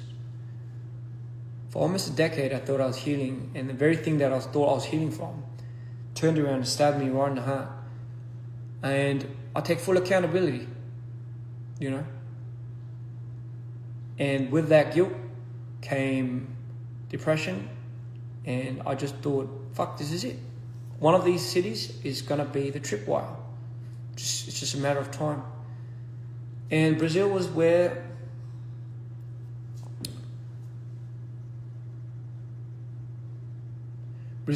I made my first attempt at killing myself. And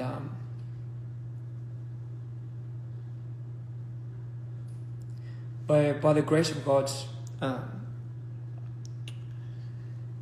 John walked in, I think just in time, and I was sent to the ER.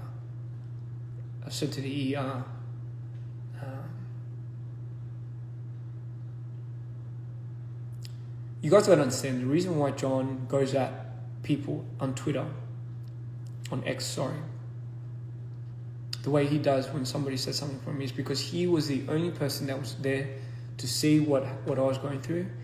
The only dude that fucking went traumatic, got the traumatic end of it, and still stuck through. None of the other boys, none of the other fellas were there to see that. And again, that's not to say it's on you. It's not to say that everyone was a victim. Everyone was going through it. How can I see somebody that's fucking going through it, and how can I show them that I'm bleeding? But at the same time, my mind, you got to understand, this is why context is important. This is where I was coming from. I thought this is the end, and it just happened. I was like, fuck, can't take it anymore. I was like, fuck, here you go. Is this what you wanted? And then, yeah, Brazil would be the first attempt. And I'll come close to it. Still wouldn't give a shit. And, because honestly, like, there's nothing more to lose in life, really. And I thought about my mum, even called a few of my parents, some of my friends. But when you're that fucking gone, you just, and you black out. I can't control my fucking manic state. I can't control my other states. I just can't fucking do it. And I know this is why it gets so fucking tricky with the whole DRD thing. But guess what? Fucking went to the hospital, stitched me up really good. Lost a lot of blood, but was a bit sick, couldn't walk properly. They told me that I needed to recover, but we had our show the next day. And nobody knew about this except Jeff, Rami at the time, thank God she was there, and John, and our security guard, our bodyguard. I told everyone, nobody has to know. Nobody needs to know this. Because everyone's fucked up in their own minds. Like, what the fuck would this do? So, I'm sure our fans have noticed it back then. It's not like it was it's not like I could hide it. But I did.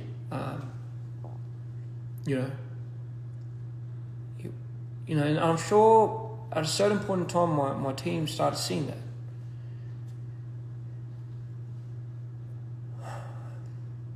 Started seeing more than one, and over the next period of time, it would develop into like a series of how do I distract myself, how do I find ways to live another day, how do I fucking just go through this, and the switches, oh my fucking god, the switches were so bad. I needed to be on such hard medication to just be able to turn one off. And when another switch happens, it splits off into like fucking two more, man. I just black out my blackout intervals would go from about a day, long years ago, it would go from a day to now, like a couple of days. I black out on stage, go to like a week, and eventually, by our 45th show on Sydney, our 45th show, that would be the day that I knew I couldn't do the 46th. Sorry, our 45th show was our last show in Sydney. Our 46th show was our show that was meant to come in 2 months in Korea.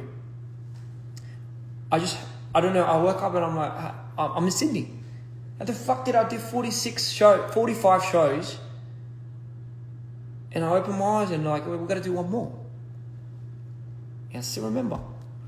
I told everybody at that time, I was like, I can't do this.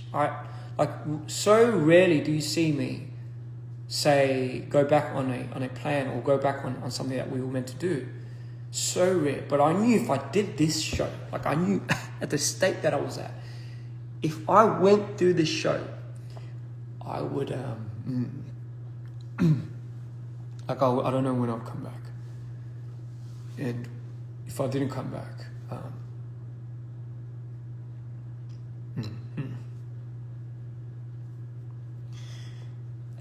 it would, like, I've never been more terrified in my life. Yeah. Never in my life have I been more terrified about opening my eyes and not realizing what I had done or who I was with or where I was at or what had just happened. And here's the thing,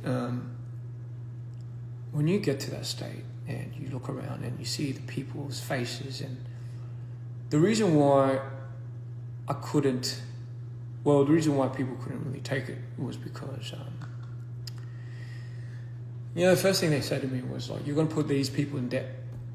Like that was the answer back. And I know, listen, they had no idea the exact state that I was going through. It was a request, but at the same time, like, if I had just not done that show, obviously it would have put all these people in debt.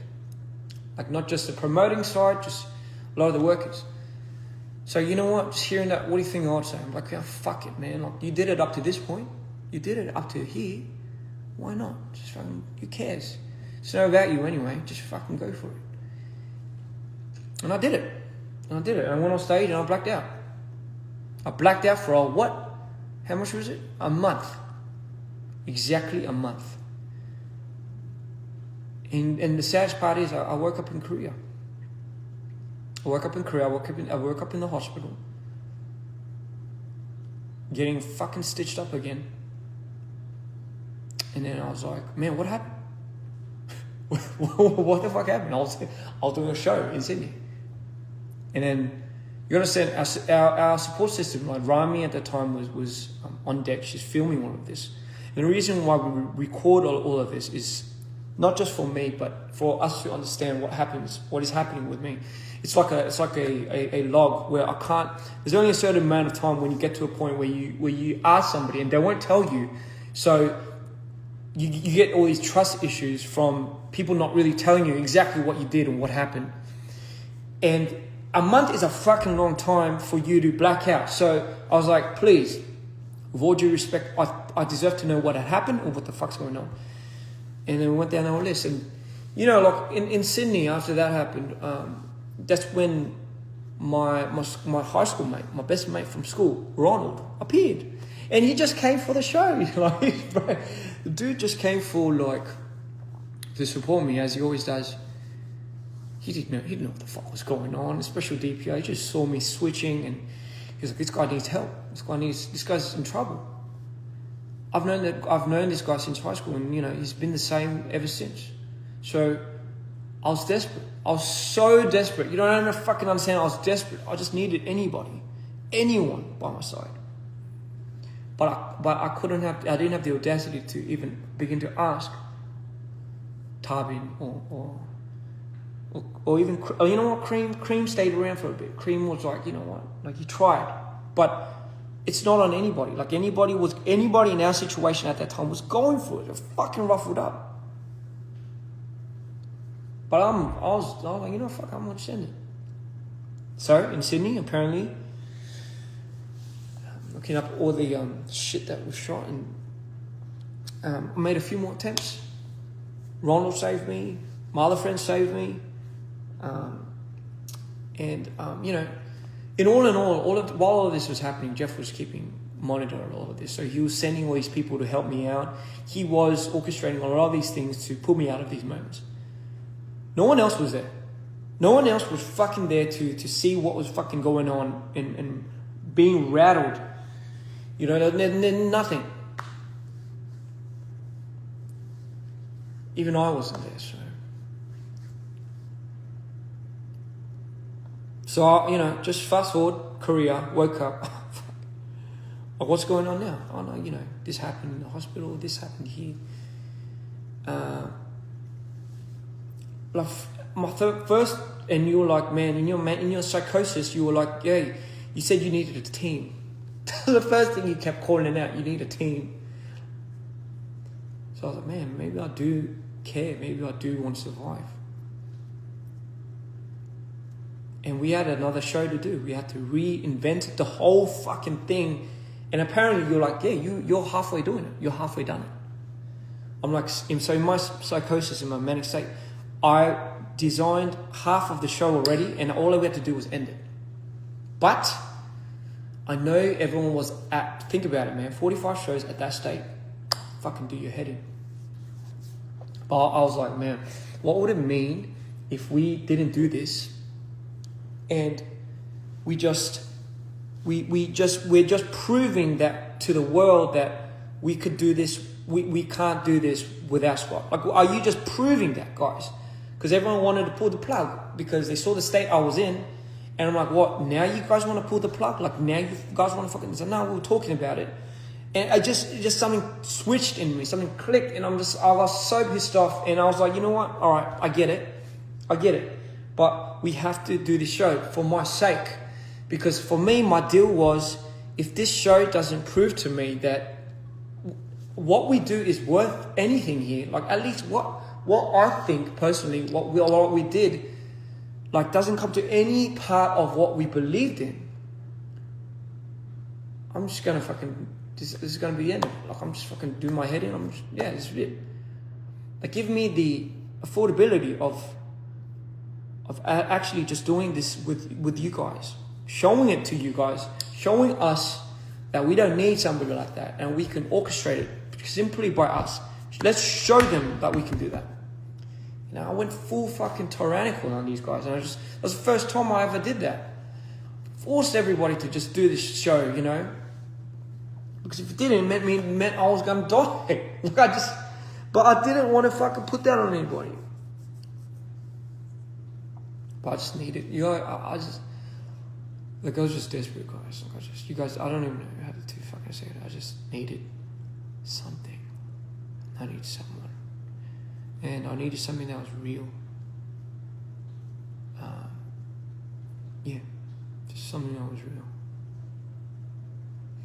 You know, our fans would obviously be devastated. But trust me when I say, you know, you guys were, for me anyway, the reason why I try to hold it together with every single show I did.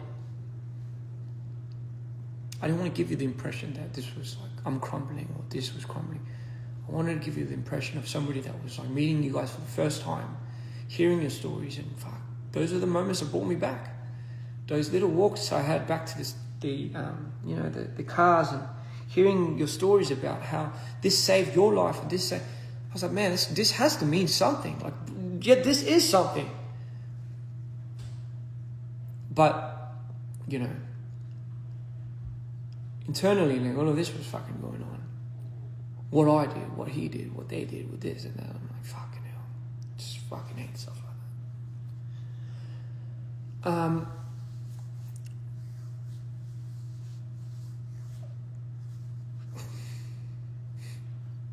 So I think a lot of people are missing the point. So when all of that finished, and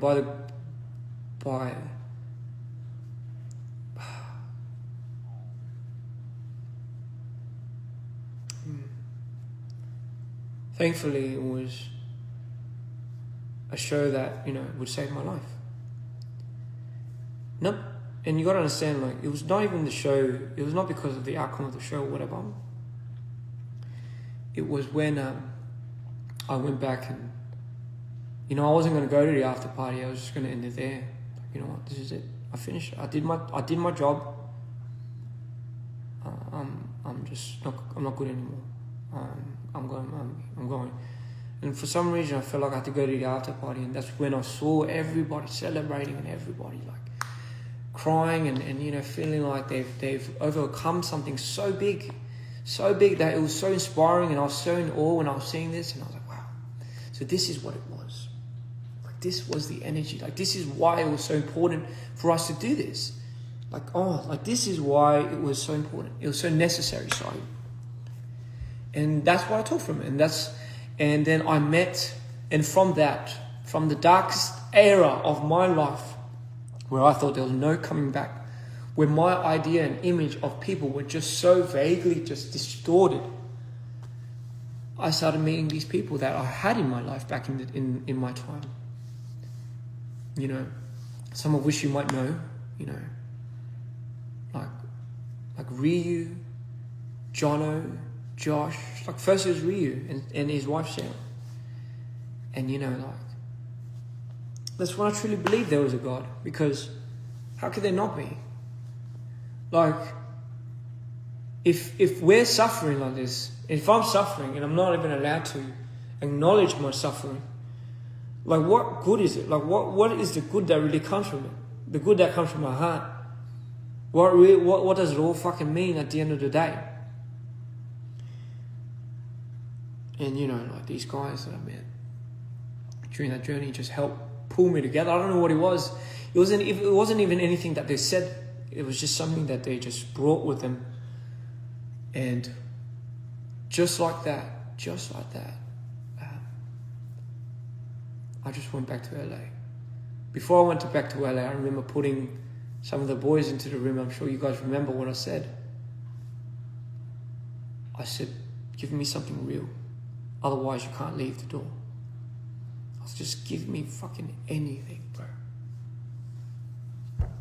Give me anything. Anything. Just give me anything. And the fact of the matter was, no one could give me anything. Financially, emotionally, just nothing. Yeah. And that's when I knew. I was just, I don't know what to do when I go back. And this is when the talks of the masters started coming out, Tarbin's masters. I hate that we have to boil it down to the value of what Tarbin's masters were. But the way we built his archive, I guess you would say, Cream's involvement, my involvement, even Scott's, it wasn't very much like any other team's, I guess you could say, involvement in creating an artist. A lot of the fundamental, a lot of the DNA of DPR does come from the concepts that we've derived and I managed to put on from mind to paper. We have such a role to play in our elements that, you know, it's kind of like a shared property, if you were to say, amongst everyone. We missed a lot of the payments. I'm just speaking specifically, I'll speak for myself. I missed a lot of the payments. I never really got a cut of anything. So I'm just going to speak financially from now, like from this point. The only thing that we could equate value to, that I could equate value to, of what I was ever doing, was in DPR life, as much as I hate to say it. Not just me, Cream, Chunyong, but like when we heard that, you know, you were gonna go up, you got up and left for the best reasons for yourself, obviously, and you know we support that. Like it's not something that it's not like a difficult thing for us to grasp why you needed that for yourself. But like just what we had done and what Scott disallocated that with was like hearing that he had still full masters, like he was signed over the shares, was like was just insane. Like I wasn't even in the conversation when this happened, and you see what it does to me. Like you see where this fucking. It's not about me having anything now. This is the point that everyone's missing. I couldn't give a shit less. I really couldn't care less about his masters now. I really don't give a fuck. Just make sure we give it out to the people that deserve it here. And I'll say it on this live, but I don't even need to get a cut out of that. Let's just make sure we distribute it to at least Cream or even Junior. At least the people that did something. So then we know whatever we did at least in the past and whatever we decide to do in the future going forward, at least they have a part of something that they thought was real and it's just not completely destructed. Just that much, right? Yeah, just that much. When I heard what you did with the Masters, Scott, and who you gave it to,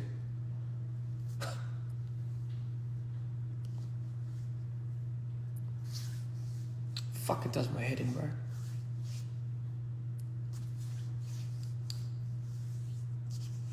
Number one, the fact that you had it, and number two, the fact that you gave that to somebody that I just fucking cannot believe that you gave it to. And he sold it. But again, I was in none of these conversations. I'm telling you myself. None of it. And I get it. When people are jaded and fumed, I get it. But fucking hell. Just give me anything then, bro. But we can't. Because, you know, we can't. Because the money's all been used. We can't. Financially, I can't retire my mum yet. Which I can't. I just fucking can't. So you're telling me, like, I have to now start making money as an artist now? What if I didn't become an artist? So the mere thought of me not becoming an artist is now what played heavy. Holy fuck. We've all been fucked. Like, so the only way I've ever earned money was when I became an artist, to exploit myself while investing into myself, while investing to others, while creating a whole DNA brand of this, while doing this, while doing that, while doing this. But fuck your 10 years of doing what you did in the past. Fuck your salvation. You're not going to get paid for it. Just start all over again, bro. Start all over again with a new team. Just start all over again. Don't worry, we'll get you your trademark back. We'll get. The fuck does that even mean without you guys? What does any of that mean? What does any of this mean?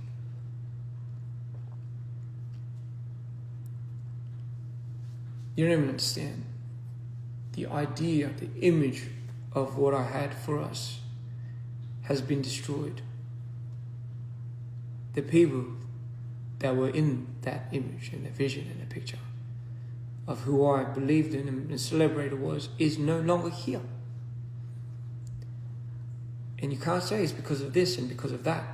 Because when I had said, we need this, I need this, and we need this, and everyone had their own agendas, and everyone had their own choices. Don't ever for once think, ladies and gentlemen, that anyone was gaslighting anybody. Respectfully, to all parties too.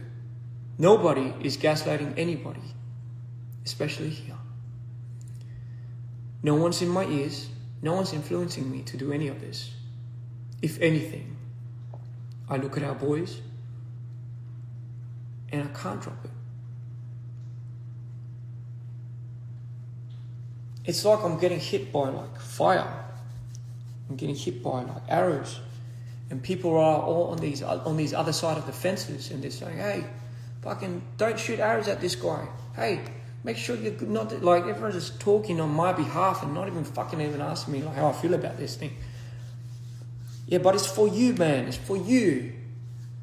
It's for you. Like all my fucking life I've been hearing it. It's like for you, bro. It's for you. And every single time I hear that, like it's just like no one is here.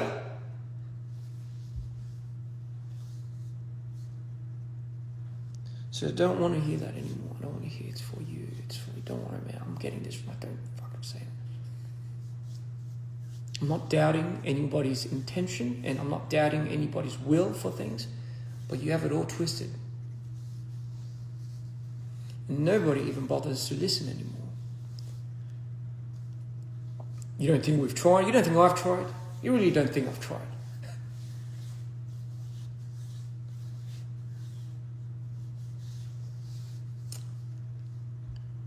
So fast forward. Okay, now we're here.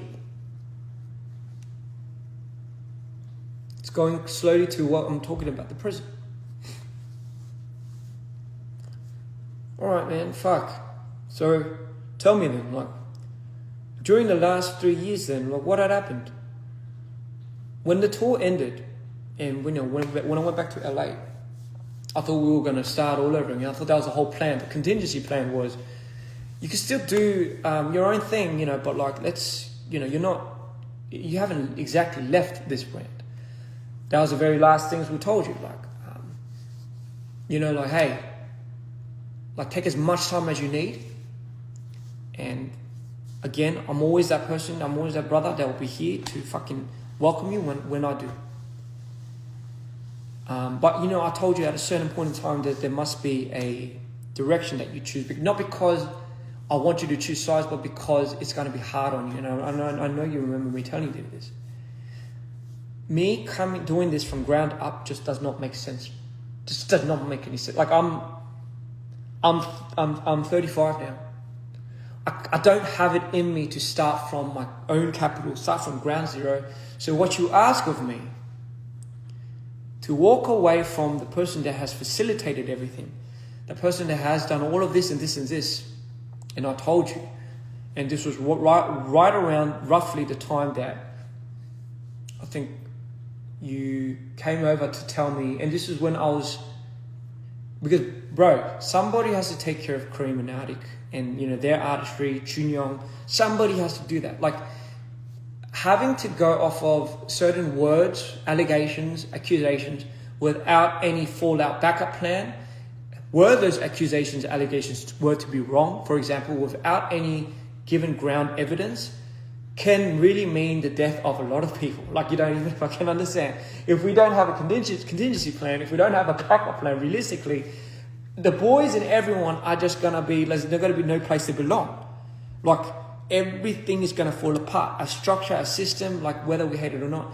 So until, this is the one thing I told you was, and you know, this was the period of time when I was making stuff for Do or Die, and I was helping Artie with his music video. I was shooting it. I was doing his songs for that. And you had come over, and you know, we had talked about this. And I remember the last conversation we have had with him was, bro, like, just give me hard ground evidence. Otherwise, I can't just fall on words, and you can't, and I hope no one can blame me for that, because of just all the shit that I went through. And it was just, I needed something to be real, much more real, other than just like something that is just like, this was meant to be like this was meant to be like that. And for whatever reason, I was like, okay, like, I'm still open to all of this, man. Like, I'm still open to it. As a brother, I love this guy. Like, this is just something that, again, was something I needed to make sure I had grounded. Had this give in, I would not be here. Like, that is why it's so important, and this is why I'm telling you. Like, I do not want to fuck around anymore with my life, me personally. Not telling everyone is doing that, but for me, like, there's got to be a point in time where I just got to hold myself and just stop and just follow my intuition. So for me, I just thought, you know what, like, until something until something becomes more solidifying, I can't move, I can't budge. So you know why it's such an awkward situation when the dude that I'm trusting, the dude I have to trust, and the reason why I say this is because I went through with my mum, all my attorneys, all my lawyers, and I went through a lot of the documents that, you know, you were filing and I was meant to file, and a lot of these things that could have been and would have been marks of, you know, like scum, like just fucking auditing. That's what that's what Ronald was there for. That's what I guess your mate Matthew was there for. Ronald was my finance guy. He was in banking business for more than 8 years or something.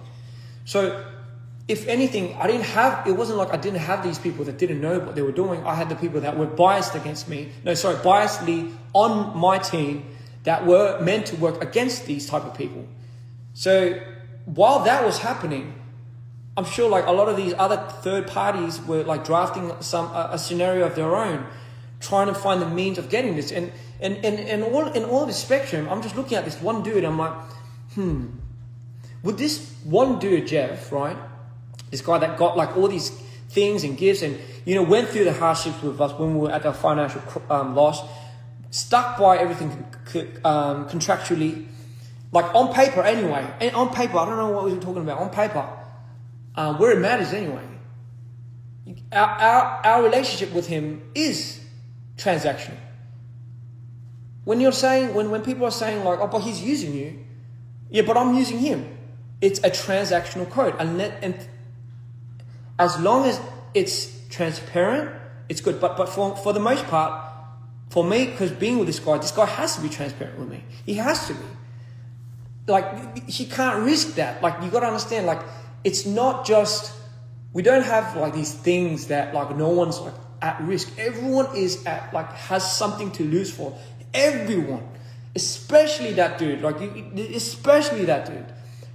So a lot of the things that I'm hearing, a lot of things that I'm reading with a lot of these files and these lawsuits, just doesn't, I don't know, brother, like it just doesn't click with me, because I'm like, why would this guy do it at our most demising time when everything is coming to the light?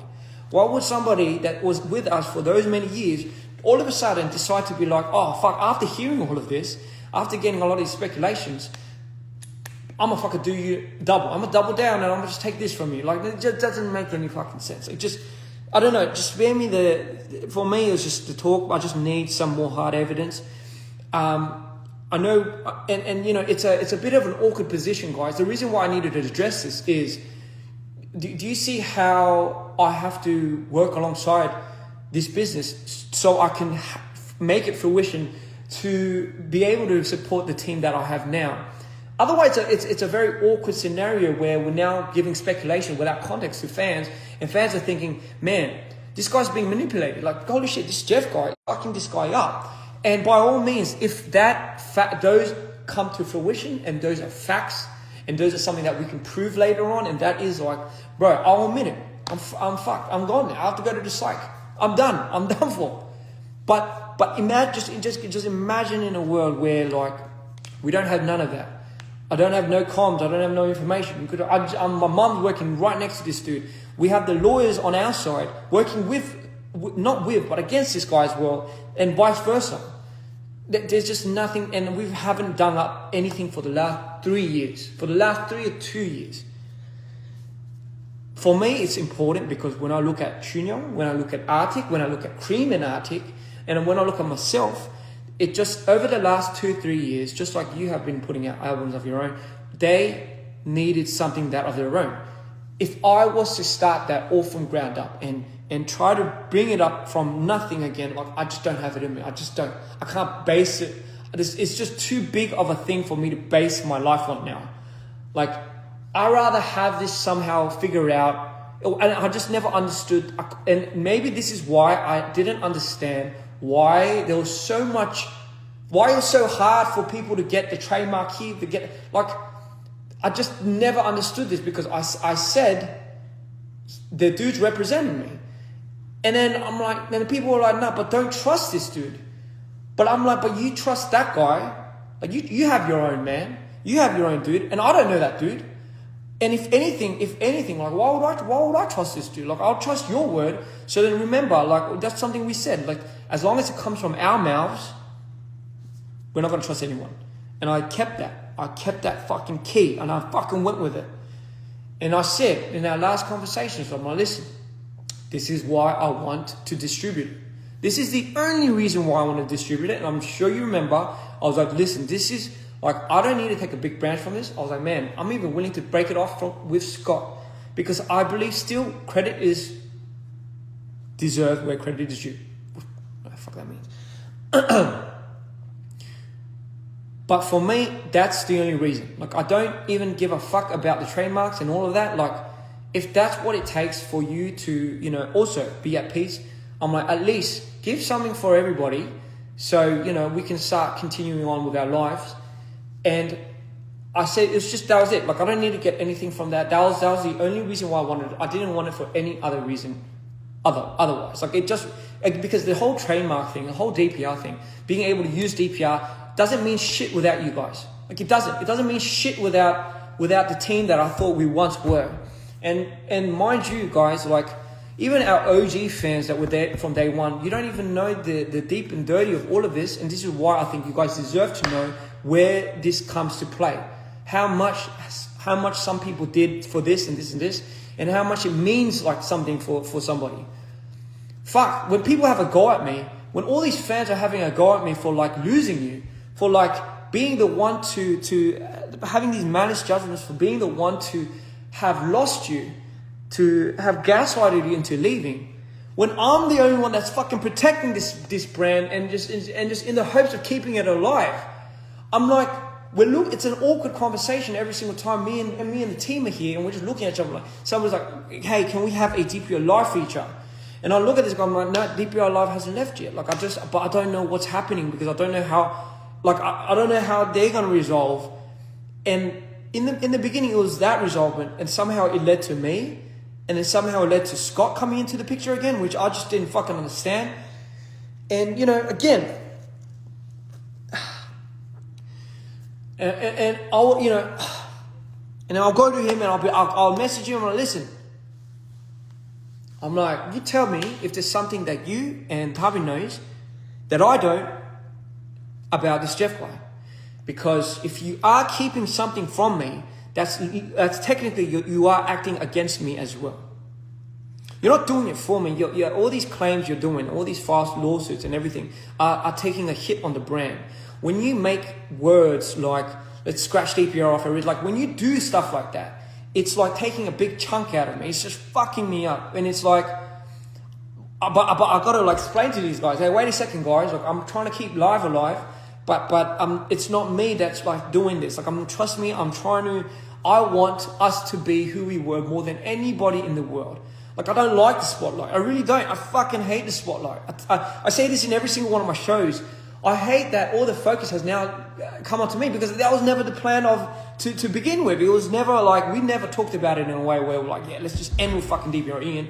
It was like we had all these DPRs in front of us and fucking hell, like everything we've built it around, just like, I just can't like this is the aftermath. And guys, this is not like to say that we're blaming like Tarbin and we're blaming, if anything, I'm blaming Scott, but like I'm not having a go at this guy right now. It's just no one even bothers to see this side of the spectrum of like, somebody has to do something for this guy, then somebody has to do something for this guy. What about Cream and Arctic? It's not just about Ian live, it's also about Cream, Arctic, Junyoung, John. It's about all of these guys, but what about them? You know, like what about them? I hate it when I see fans saying like, fuck, it's like, man, they only know Ian and they don't know Cream and Arctic. They're not a real DPR fan. How can they know Cream and Arctic when Ian is the first and when this is the introductory to that? Like it's my duty to make Cream and Arctic into something so big, so they have their own following, so they have their own acknowledgement. Because the realistic part of it is we are only assigned to what we see and what's exposed. We have to grow our own fandom. Just because we have this whole DPR name and this whole legacy, it's not who we were. That kills me every single night. I can't sleep.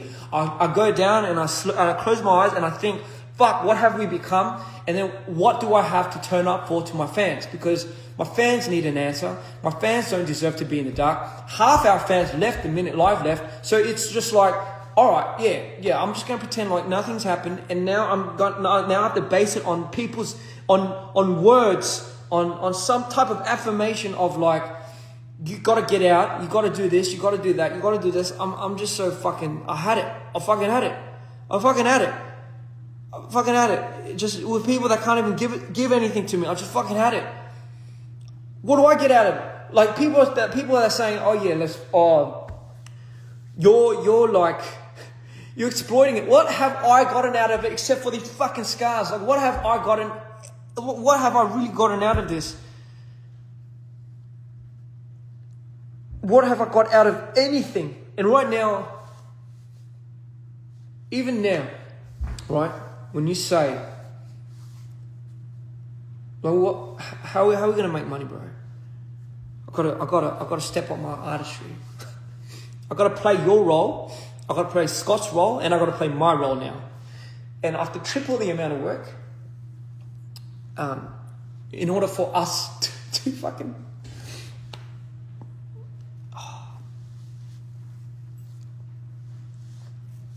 Gotta look out for my people.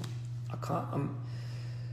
And for those that are like wondering what the state is like now in DPR, I mean, over the last 3 years, we did a lot of things. Like we had Arctic come out.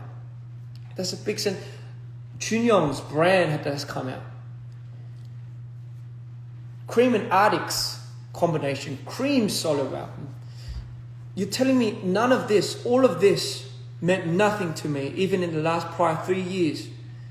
Like, it's like we're just kind of funneling through it. It's like, yeah, let's go look beyond this, man. Look beyond it. Come on, don't be stupid. You're being facilitated again. You're being used. You're being utilized in a very unfair, uncanny way. In a very fucking, like you're being used, bro.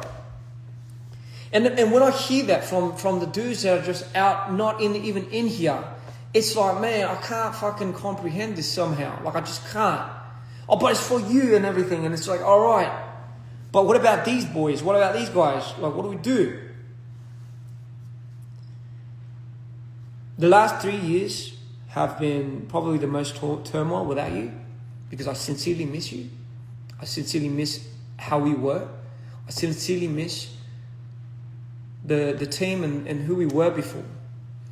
But if things can't come to, if like nothing can come to clear, like even after 2 or 3 years, like, and you're telling me in the 2 years I wouldn't have done nothing.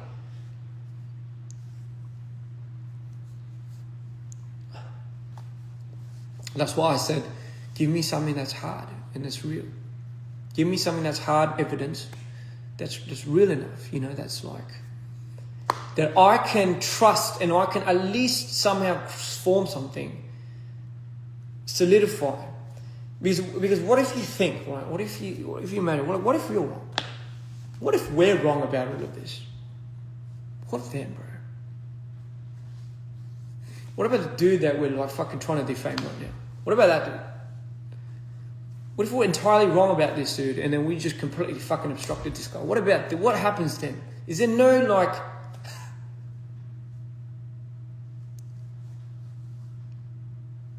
I'm in such a fucking awkward position right now,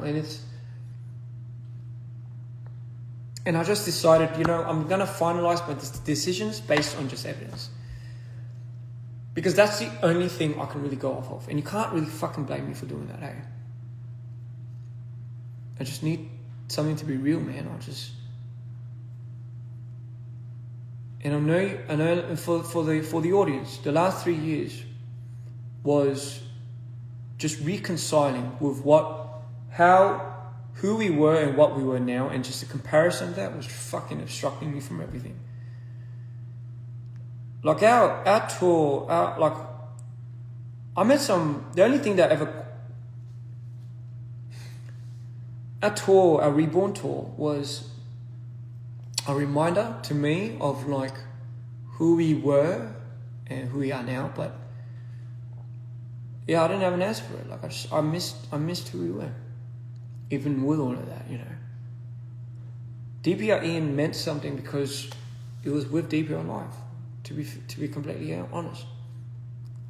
And when I lost it, I'm like, why am I even doing this? And then Artic's like, man, I've got to do my own thing. And, Korean's like, I've got to come out with my own thing. And during those turmoils, I'm like, man, like, do I have to just use this as a distraction or what? Like, I'm on the fence. After the Reborn tour, and, it didn't do too well, I went insane. The whole album, Dear Insanity, was based on my insanity. Because during that period of time, there was too much drama on trying to find and adjust to a new team. It wasn't like how it was before, eh? But fuck, I was somehow ironically finding more ground, finding more peace, but not with the peace of my vision for DPR. I still remember, maybe it was a realization of realizing, like, fuck, did I really enforce too much of my vision onto you? Did I really enforce too much onto this guy? Where, like, I didn't even know what was happening. So I started, like, fucking being myself. I'm like, yeah, fuck. Maybe that pressure just really got to this guy. And when he finally got he mustered enough independence and courage to do something of his own, he fucking went for it. And I remember that was the day I applauded this guy. I'm like, yo, you got it. You fucking got it. But fuck, I didn't know what was being taken away from me in my own district. And it took me 3 years to get over it. It took me about 3 years to get over. And here we are. And, now I'm in a place where I have a new team. We have new structure. Everyone's being treated fairly, financially and everything.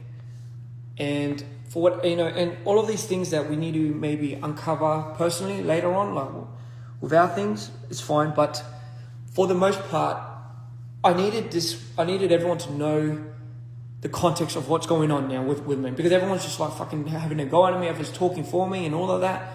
Like, please guys, like, it's, trust me when I say DPR is in my best interest. Again, you're missing the point. Do I have to make it a thing where I have to bring attention to how much somebody does and who does what. And maybe because everyone's making it personal, fucking hell. Like, I hate doing that. I hate becoming like that. I don't agree that I did enough for me to do all this. I agree that everybody had a huge role in this. Everyone went through it. Everyone was a victim. Everyone went through their demise. But the only part that nobody was really listening to or really heard was just my part of it. And I tried to keep from it. But fuck, if I take that context out of the story and what you're looking at is like, I get it. I get why everyone is like thinking that way. And which is why now it was the time I spoke up. It was purely for that, because it was harming everyone here. It was harming them. It was harming him. It was brooding me up. And when I see like instances of like Scott coming back into the picture, and like all of that, like just fucking fucks me up a little bit, because it's like, did we not forget? Did we not forget how this all fucking propelled into shape? Did we not forget? So don't come at me for not like controlling myself, my part of that. I did everything I can to fucking hold that to my wit. Oh, fuck. Sorry, I wrote like all these fucking things I wanted to say, but I just went off task.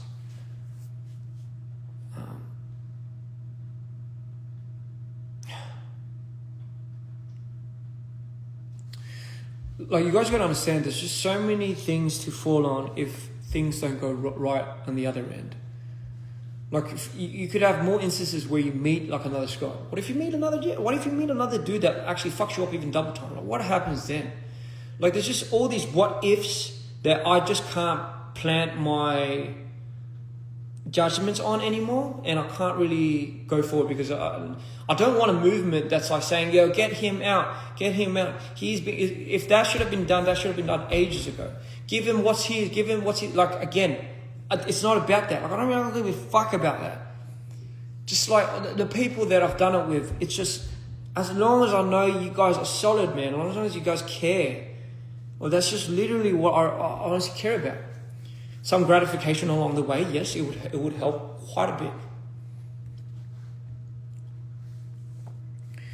I'm always open to fair agreement, but again, nothing was really finalized by me when it came to a lot of these, like, back and forth, like who gets what, who gets this, like it. And then the fact that everyone's making it about that is what pissed me off. It's what fucking infuriated me, because it was like, bro, it's not even about that. It might be about that for them, and for whatever reason, please respect that. Don't have a go at them, because it's just maybe their intention was that. I'm telling you how it is from my perspective, from my personal thing, from my own mouth. My goal right now is just to rebrand and rebuild us into who we are going to be into the future. And I can't really do it if some things are just kind of being like in the way. And I'm not saying it's going to be like fixed in any time soon, but for the record, ladies and gentlemen, no one is fucking in my ears here. No one is like manipulating. If not, I do have an advantage point in this situation, but I just am not seeing what everyone is trying to do. Like, I'm open arms right now. Just fucking, if we want to somehow work out together, like, let's just do something in a way where there's like, where I think a lot of people in a different party are having misconcepted ideas that I'm like this, or I'm getting affected, which I'm not. No one's brainwashing me or anything. I'm quite happy. I'm the happiest I've ever been I'm actually the happiest I've ever been in the last 10, 15 years of my life. With all of this said and done, I am. I'm grateful for the new team that I have now, like June, Sue, Claudia, Ronald, Josh, Jono, Christina, Emmy, like all of these people, right? Like,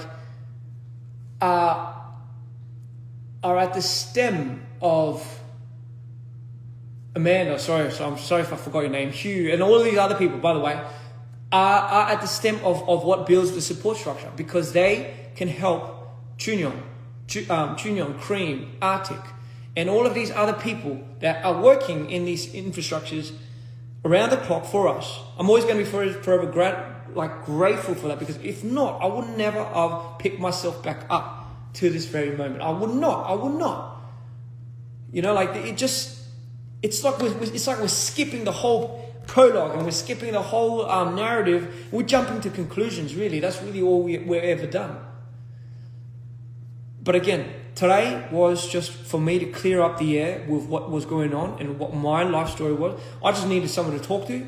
I know it's kind of sad that I have to like sit down and talk to a phone and about like all of what's really happened to me. It's kind of like, it's therapeutic, but at the same time it's not. Because it's like, it's kind of, I just don't know how it really boiled down to this very moment. Because like, I hate being victimized, guys. I really do. Like, trust me, at the end of the day, I hate being so victimized. So please, like, just, you know, save the pity party. I beg you. I'm good. All of the things that I went through was needed for me to come out on top. Were some experiences necessary than the other? No, some weren't. Some were not. But necessary. Like I needed it. I needed it for myself. So, with that being said, I hope from all of this, we somehow find a conclusion to a lot of these things. Another thing I want to tell you guys is, for our fans, like, again, I know more than anything you guys want us to be that, right? And I apologize deep down in my heart for letting it get to the point where it got completely skewed. And I just promise you, my best interest is what I do, even for life, right? Like what I want to do for us in the future. Like it's not like I haven't given up. I was about to, but I haven't. And I'm willing to step up again. I'm willing to find a way into this light. I'm really willing to step up again and continue this and really figure things out and work up, because at the end of the day, we deserve it. I deserve it. Our fans deserve it. And it's something that we can do. We can come out from these fucking ashes. And if I was somebody that gave up, what would I be representing as well, personally, to my fans? Like my fans, I know, struggle to a certain extent with their own problems. I just didn't want to be the voice of somebody that was like the result of their, I guess you could say, their demise. And I did not want to give that a go. I didn't want to give a go of me losing.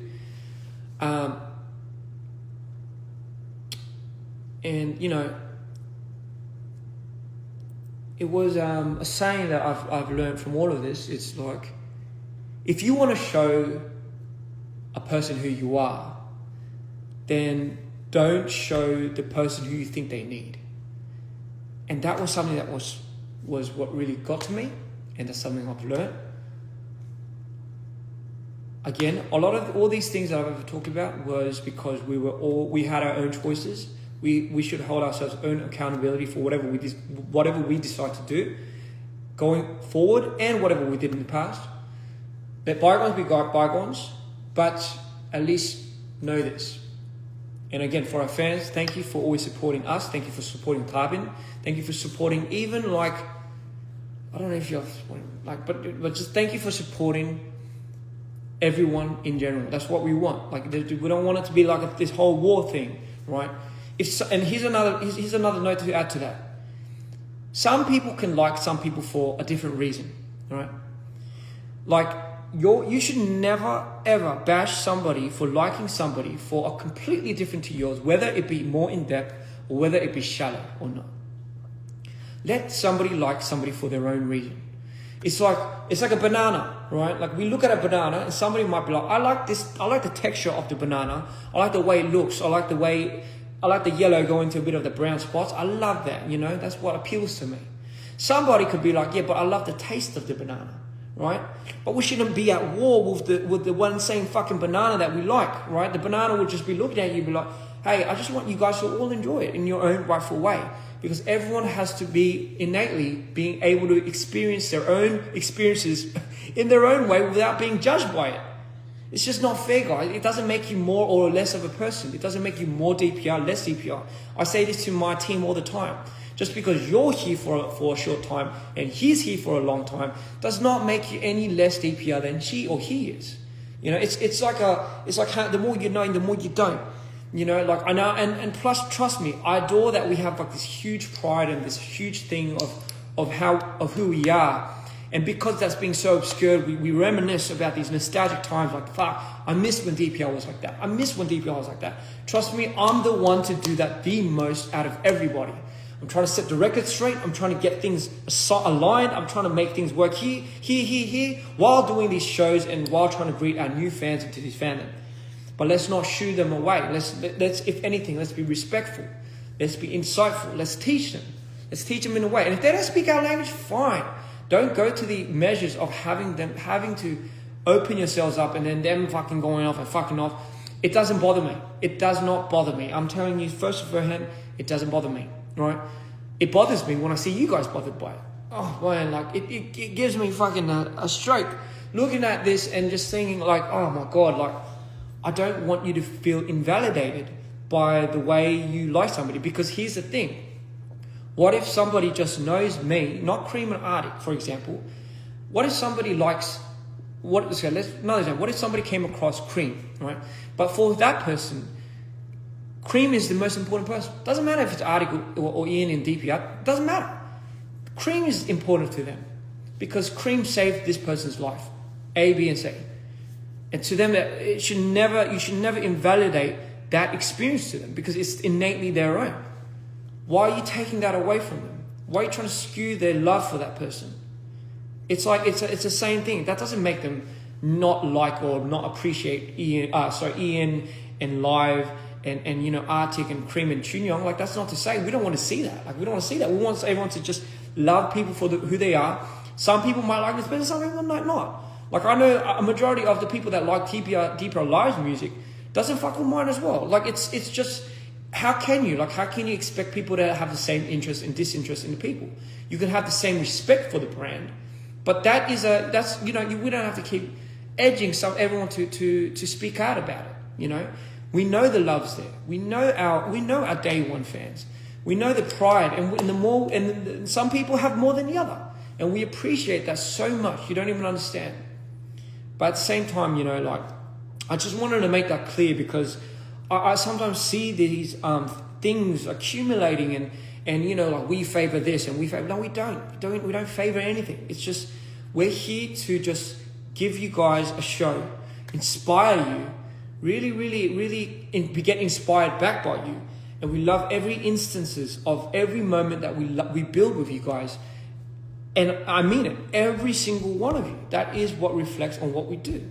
And Live could say the same thing about exactly the same thing. Arctic will say the same thing. Cream will say the same thing. Everyone will say the same thing. I promise you. So, again, with that being said, guys, we don't have to all get along. I get it. But, you know, for the most part, let's just freaking hug and kiss. Doesn't have to be like that. You know, get consent first and then do it. But generally speaking, like, come on, guys. Like, this is just the DNA of us. Like, it's just, I don't know, guys. Like, I don't know how to explain it. Let's not destroy each other is what I'm trying to say. Anyway, I've spoken for too long. I don't know if there's any things I'm missing out. No, I'm not against Tywin. No, I'm not having to go at this. Is Jeff exploiting me? No, he's not. No, he's not exploiting me. What about the Masters? It was, again, we're going to have an open discussion. Tywin's already agreed to this and this and this. Trademark. Was that really the most necessary thing for me? No. Was it necessary for them to make me have it? Probably, you know. Where did the money come from before DPR started? And I just told you, such and such and such. And this is why my support for DPR is probably a lot more passionate. And this is probably where the bias comes from. Why speak about it now? Because the rumors affect the people's jobs here. This is to set context, to ask for the evidence, to maybe set evidence, maybe peer pressure people into providing the evidence a lot more speedy and needy, so we can kind of finally come to the light and really agree upon the decisions and finally start fucking moving forward. Am I okay? Yes, no, but aren't we all not okay and okay? We just have to battle life. We just have to get back up, just kind of brute force through it, because at the end of the day, it's worth it. You're worth it. You know, you have people that care about you. You wish them well always, and they wish you well. I just have to be more attuned to it.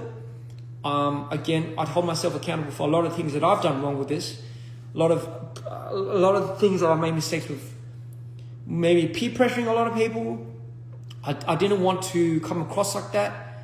And again, with all this said and done, I want you guys to still support Live the same. I still want you guys to support us the same. I still want you guys to keep this Legion up. It's like I can't wish for anything else, right? But just know, with context, this is everything that came from me. This is what I have to say. I'm not looking, to be honest, I'm not really looking for an answer back from anybody. It's just more like, okay, everyone said their piece, guys. Okay, right? Everyone said their piece. This is my piece. I'm okay now. Like, I'm good. I'm really good. I'm fully like, I've settled it. Like I've resolved. My team has helped me get over these internal issues. You know, like fucking, how can I not, to be honest? How can I not, with all of that shit that happened? And I know everyone's going through their own battle, so please do not diminish anyone else's struggle, because everyone has went through something. I'm just talking to you specifically about mine. Thank you. And again, whatever comes to fruition after this, let it be, and we'll find a way to resolve it. But for now, I hope things have become more clear for everybody. Thank you.